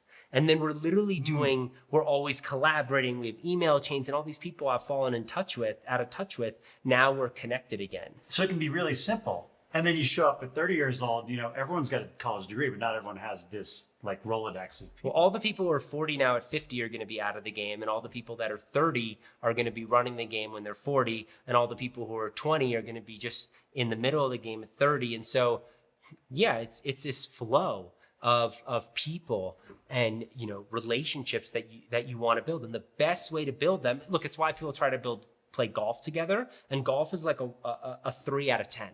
It's a really nice way to bond, but it's, I'd rather go on a hike and jump in the river with someone, or go in the sauna and we're sweating together, or, we're pranking someone together, or we're going on an excursion together, or we all are, there's so many fun things you can do that cost no money. Experiential. Experiential. So FaceTiming is experiential. It's not just you're in your city and you're all composting together and getting your hands dirty, or someone's planting a garden and you get a bunch of friends over to help, and you leave the day and you're covered in dirt and your feet are covered in dirt. And it's this is a connection. So nurturing relationships, some of your favorite ways are FaceTime. You get that one-on-one connection. Doing experiences with people instead of meetings or something like that. So instead of coffee, you'd say invite someone on a hike, something like that, or just composting. I also love meeting random people. I mean, my general experience, whether I go to a random music show or people randomly writing me on Instagram, is almost everyone is really awesome. That's my experience because, growing up, I was doing the exact same thing. I was reaching out to all these people, and I just really like meeting people with different stories. And I have a lot of friends. I mean, immense amounts that I met because they wrote me on Instagram. I wrote them on Instagram. And then we just straight up video chatted because I was like, wow, how are we not friends? And you just took 3 random people to Costa Rica, I think, right? From an Instagram Yeah, post? we did a summit trip. We did a summit trip, a summit jungle in Costa Rica. So you're going and I thought, you know what? I could sell the final 5 spots, or I could do a post and invite 5 people from anywhere in the world to come. And so I said, who needs to come? Will this trip change their life? And over 1,000 people applied and commented and messaged us. And we picked 5 people from around the world to come, all of which I became friends with because they were awesome people. That's and great. So I just think there's so many great people all around us in our towns, in our communities. And I've gained so much value from meeting the people around me. And you hear all these stories of these big names and these big timers, and that really has not been almost any of my experience. Those are the funny stories, but my friends and my relationships are just the people around me in my community and my neighborhood and kind of, random people that I'll meet from around the globe in my travels or, through literally Instagram messages that I've become friends with. That's great. So I'm just like geeking out right now, just thinking how I can apply this myself. I just was connected with someone at a really powerful company that wants to have a chat to see if there's business to be done. So I was going to say, let's grab coffee at Soho House or something like that. But now I'm thinking maybe I should say, hey, let's go hike Runyon Canyon, or, hit them with a surprise FaceTime call or something like that. What would you suggest? Am I on the right track here? Yeah, I would look up the top 25 things that you want to do in LA. Okay. And then I would do all your meetings at those things. So there's like 3 insane botanical gardens in Los Angeles, and I want to see all of them. So I would schedule meetings there. I like to schedule meetings, I like to walk and talk because, we're sitting now, but ideally, why would I be sitting for a meeting? I'd rather be walking and getting exercise. Whether going hiking, finding a river.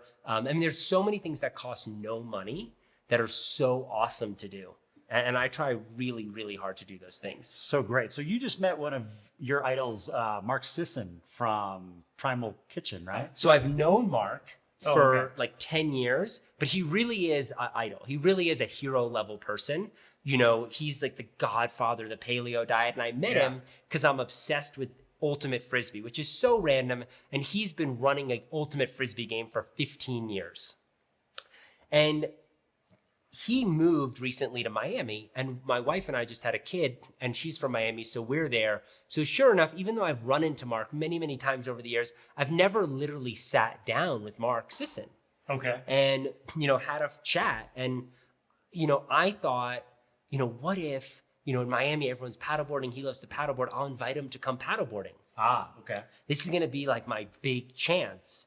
And so this is earlier this year, and we go paddleboarding, and I have, 2 paddleboards, and I'm not really a great paddleboarder. And one of them's longer than the other, which means it's way faster. And also one of the paddles was way better than the other paddles. Okay. And so I said, oh, Mark, you take this board and this good paddle. And so we get in the water, and the first thing he said was, and he's so fit. Yeah, he's like... He said, let's just keep this under 2 hours. And I thought, oh my gosh, like I've never done more than 30 minutes, and it was a snail's pace.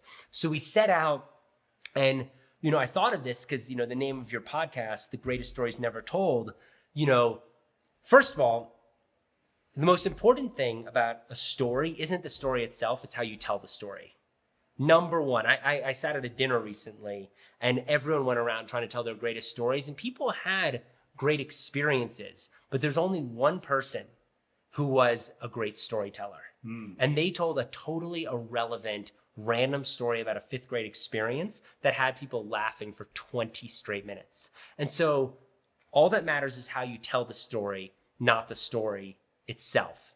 It's important, but not as important as you'd think. So I'm at my house. We have a 1-month-old. My wife has given me 30 minutes to be gone. And I get on this paddleboard with Mark Sisson. I'm going to be back soon. I didn't even bring water because I thought it was going to be a 30-minute paddle. And before I knew it, we're off. I don't have any water. I don't have my phone. You're on the slow board. I'm on the slow board, and he's racing.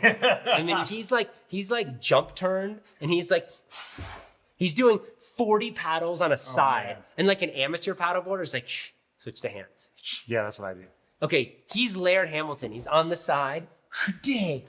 The core's engaged. All the obliques are like shining in the sun. Yes. And we haven't even started, and I'm 50 feet behind him. So I'm paddling as hard as I can with my poor paddling technique. I finally catch up. We're having conversation while we're bonding. And we get an hour into the paddle. And he's like, all right, I think this is a good place to turn around. I'm like, oh my gosh, 1 hour back and we're against the currents. We turn around and I'm thinking, but this is all going to be worth it because at least Mark and I are becoming peers. Yeah, you guys had the shared experience. Even if you didn't talk, you have that shared experience. And so we turn around and I've taken less than 10 strokes and the bottom of my paddle falls out. It just straight falls into the water. And I didn't even have my leash on my board. And I just saw it and I saw it sinking. And I just dove off my board for my bottom of my paddle.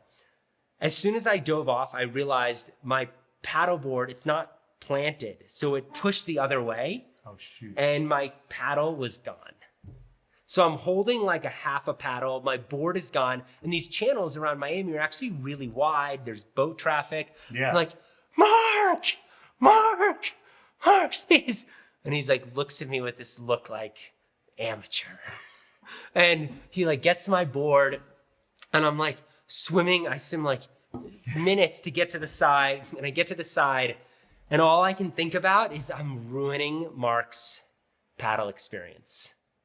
Like, and I say, Mark, why don't you go back? You know how to get back to my house.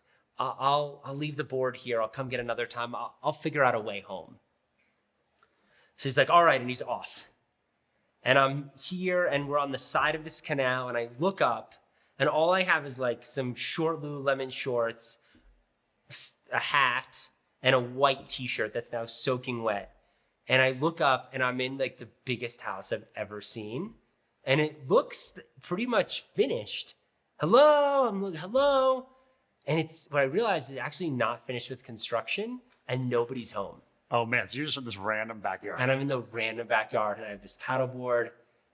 And on the side of the house, there's these fence with these poles. So you can't go to the neighbors. And I go to the front and there's huge gates and huge rock walls with ivy and no one's home and I have no phone and I'm locked into this house. So you got to jump back in the river or what are you even doing? So I climb the front wall, which was really high and is intentionally designed to not be climbed. It wasn't an easy wall. And I get over the wall and I slide down and my entire shirt is covered in mud. Oh man. And so do you think Mark's out there looking for you? Or no, he's paddled home. Oh, he went to his house. So I'm like, all right, well, I'm good at solving these situations. Okay. And I start asking, oh, hey, can I use your phone? And no, you can't use my phone. Random people. People are not friendly. And there's not even that many people in the street because it's like a private, quiet neighborhood. That's the thing about it. Okay. I ask of someone working on a house, hey, could I give you a ride home? I don't have any money on me, but I'll pay you when you get there. No, man, go away. And I'm soaking wet, covered in mud. So I start jogging home. And by my calculation, that's like 4 miles. So I'm jogging home. Are you barefoot? I'm barefoot, covered in mud, no phone. I'm jogging home. Like 8 different people have said no. And, I've been playing Ultimate Frisbee with Mark in Miami. And there's this guy who runs the game who we'd kind of gone at it a bit.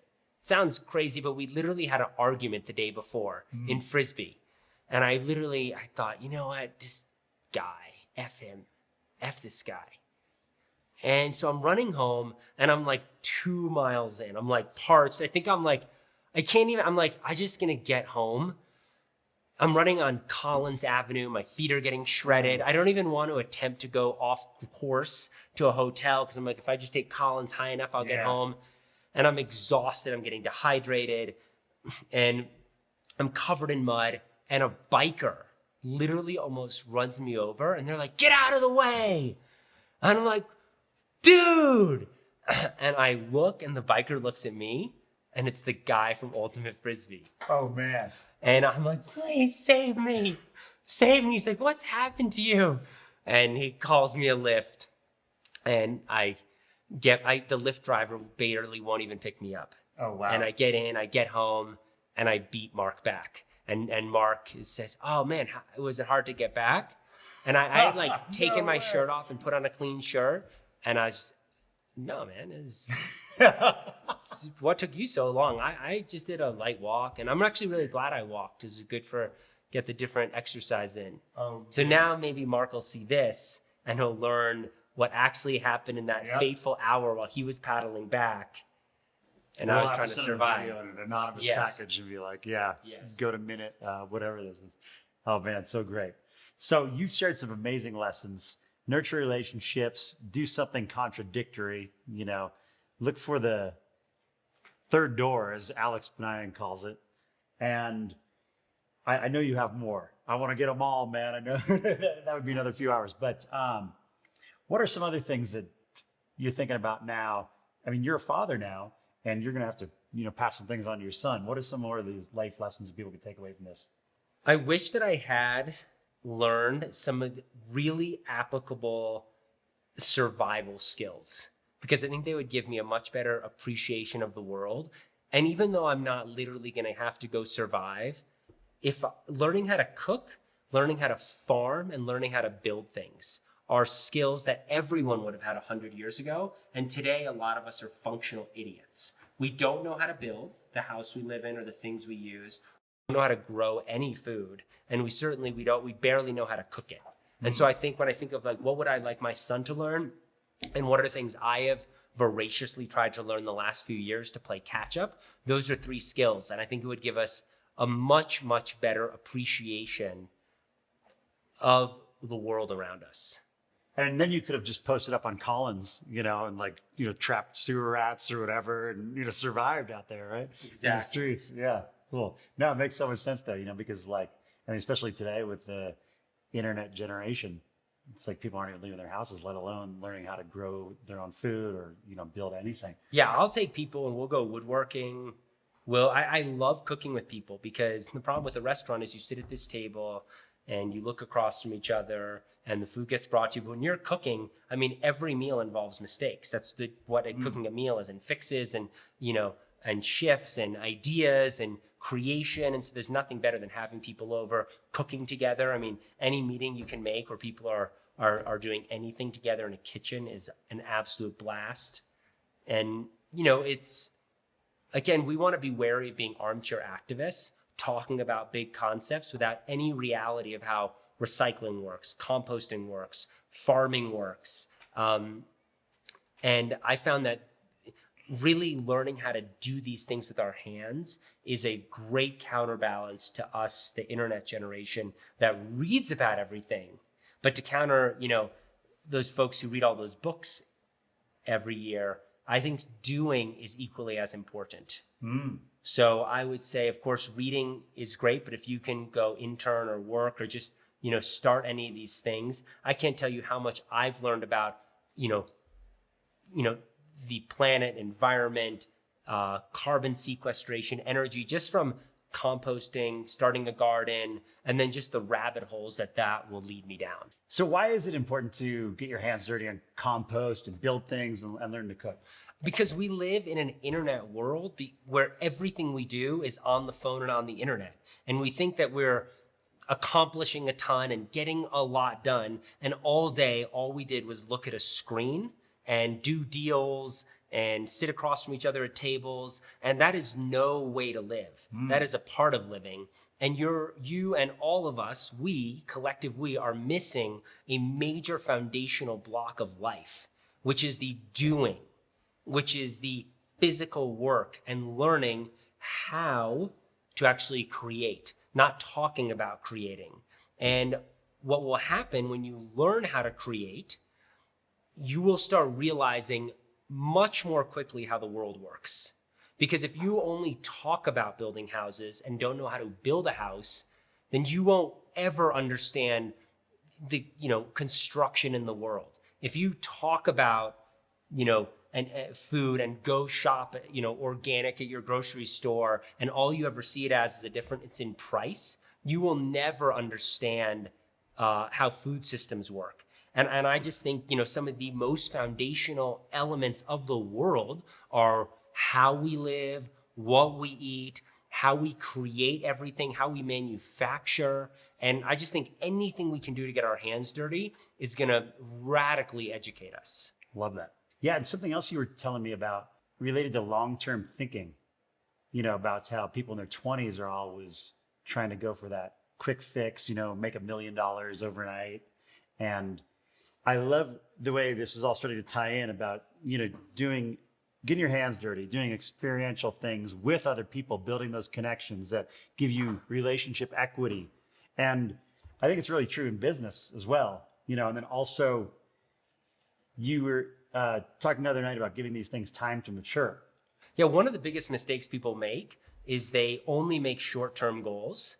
And the key of any success is short, medium, and long-term goals. Short-term goals being what are we going to do this year, medium-term being in the next 3 years, and long-term being from 4 to 10 years. And, whatever your goal is, it's basically impossible to do anything successful in 1 year. It's basically impossible to make any money in 1 year. It's impossible to start an organization. It's impossible to do much good, even volunteering or building a nonprofit in 1 year, or building a garden in 1 year. Good things don't happen in 1 year. And anyone who wakes up and thinks, I'm going to achieve all this success in 1 year is wrong, and they will fail. And the goal of a 1 year plan, 3 year plan, and 10-year plans and putting them together is so you can plant the seeds in the first year, nurture and help them mature in the second and third year, and then watch your trees and garden metaphorically grow over the next 10 years. People will make goals of, I want to make this much money this year, and you won't be able to do it. But you could probably make 100 times more money or have 100 times more impact with your nonprofit in 10 years. And so if your goal is to make $100,000 this year, or your goal is to help 100 people this year with your nonprofit, that's going to be really hard. But to make $10 million in 10 years, or to help 10,000 people in 10 years, which are exponential amounts, much larger than just making 100,000 a year or helping 100 people or 1,000 people a year. Well, you have to have a short, a medium, and a long-term plan. Okay. And the biggest mistake people will make is only having a short-term plan with a touch of medium. And the key is you need to make a plan for all areas of your life, and you need to build equity in those areas. So equity meaning ownership. So whether it's literally equity in investments that you make, or in a business you start, or equity in relationships that you're nurturing over the long term. But you need to make a plan for what do I want to do this year, what do I want to do over the next 3 years, and what do I want to do over the next 10 years. And literally imagine it as a metaphorical garden, planting the seeds in year 1, watering and tending and watching the plants grow in year 2 and 3. And by year 5 and 7 and 9, suddenly you have 20-foot trees. Fascinating. And these investments that we're talking about, people think of Uber and Warby Parker and they think they're like overnight success stories, but those are both 10-year-old plus companies, all right? Yes. And Uber is just exiting now. Yes. And Warby is probably still got a couple more years to go before it becomes a public company or gets acquired or whatever their grand plan is, right? So it's a really good point that the real power happens after 10 years. That's when you have like that clout to just make huge impact and start moving. Yeah, I mean, the key is when you show up to your 30s, you need to have built equity through your 20s. And you need to show up to your 30s with dozens of amazing deep relationships. You need to show up with, ownership in businesses, or maybe it's a seat on a board of a nonprofit that you've been nurturing for 3 or 4 years. So your 30s, you can be doing great work. Or, you can do the same thing in your 30s and have it then be ready for you in your 40s. Yeah, I don't, if someone's listening to this and they're in their 30s, they haven't started, it's not too late, right? The key is the awareness that anything great is going to take 5, 7, 10 plus years. And so you need to start now, but the fruits of your labor will pay off down the road. And that equity could be simple as like, owning your home, or you made the point the other day we were talking that, if we were in our 20s, instead of like renting a room, we had gotten people together and like bought a 3-bedroom apartment and rented the rooms out, rent free, and building equity. Absolutely. In any of these neighborhoods, like Brooklyn, or any of the neighborhoods in any of these amazing cities like Chicago or Seattle or Los Angeles. And I don't know anyone basically who was in their 20s and bought real estate then. And that's what you should have done for your house, instead of, renting and paying money to someone else who was the owner. Yeah. So I called you one day and we were talking some sort of business. I think it was about an angel investment or something like that. And you're like, oh, by the way, and you turn your camera and you're like, I'm getting a massage right now. And I was just blown away because you and I were having this like business talk and you were like, getting a massage or getting stretched out. And I know you have a strong meditation practice.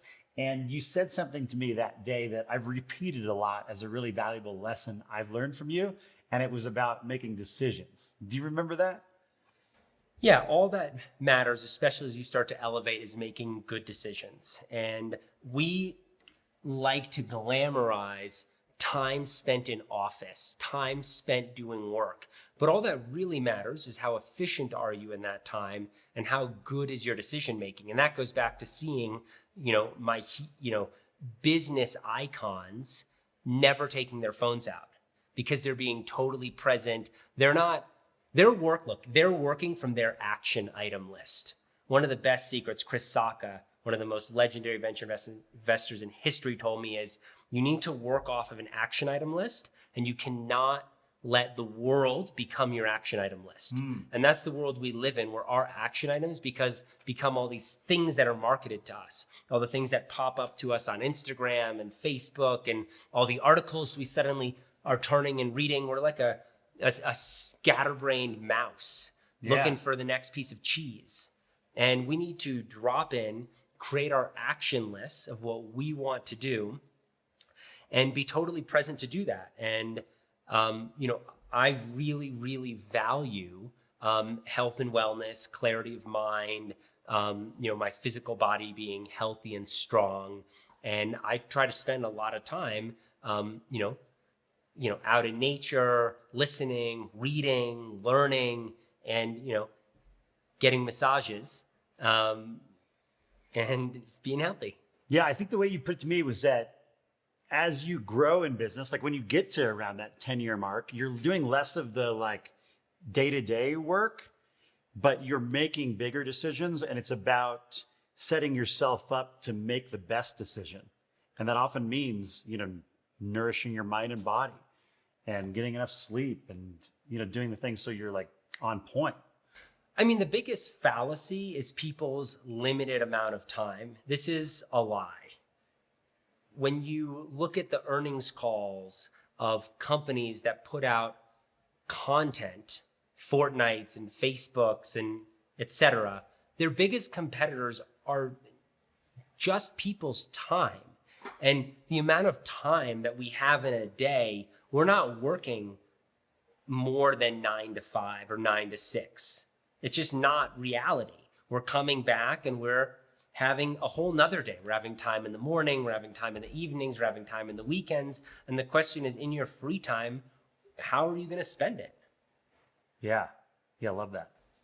And it's really hard to find a balance these days because, we are just have a constant onslaught of things we should do, almost none of which is beneficial to us. So do you schedule in activities like hiking or working out and things like that? Like, do you make it a rigorous plan to put those on your calendar? It's not rigorous. I don't like scheduling things because I find it becomes too formal, but I have in my head that every day I want to get out into nature and, every day I want to spend time with my family and I want to be, cooking or part of dinner. So I have a concept in my head of what I want my day to look like.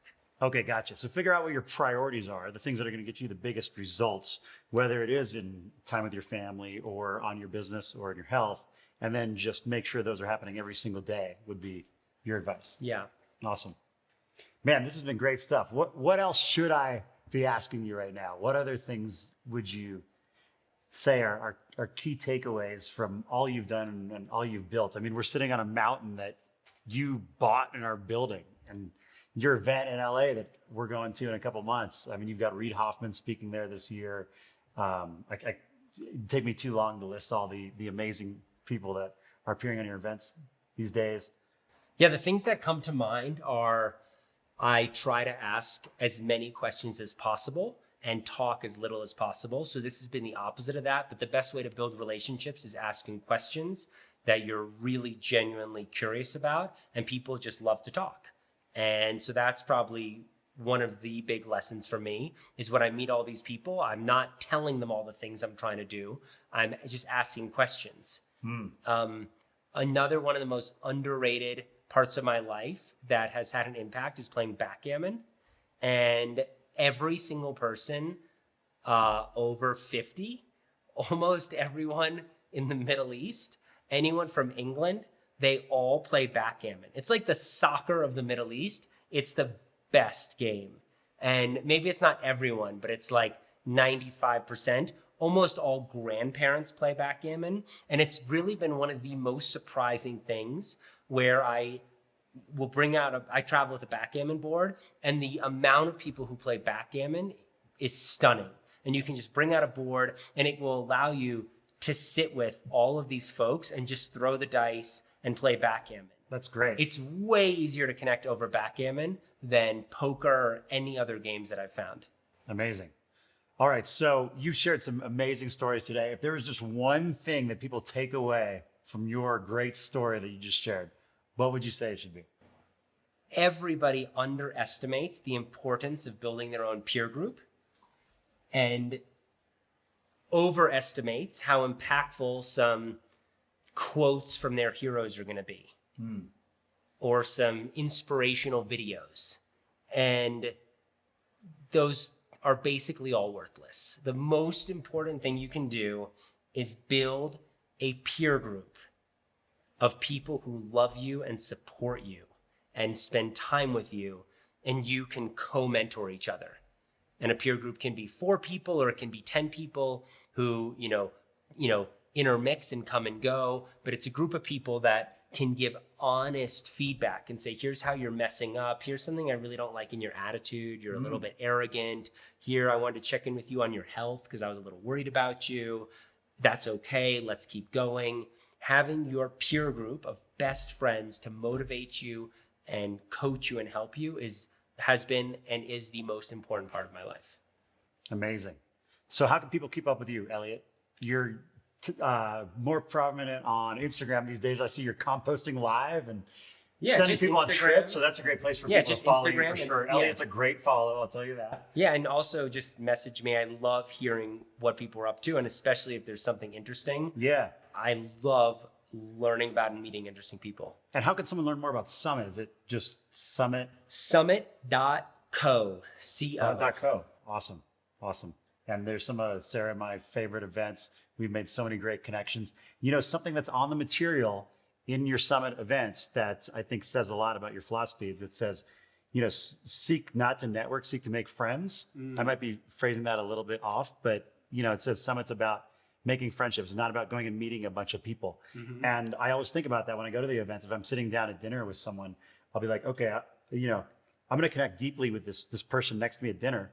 And I hope to see them more over the next few days instead of like trying to go connect with a bunch of people, and it just really shows your philosophy is like trickling down in everything you do and helping so many people around the world to build their own peer groups and make their own impact and create their own great stories. So thank you for this lesson and all you've built, man. It's been a real honor to be your friend over the last few years and watch you grow and cultivate this amazing gift. Thank you. Yeah. Thanks so much for watching. If you want to hear a story that's even wilder than that one, click here. You only have 5 seconds though. 5, 4, 3, 2, 1, go.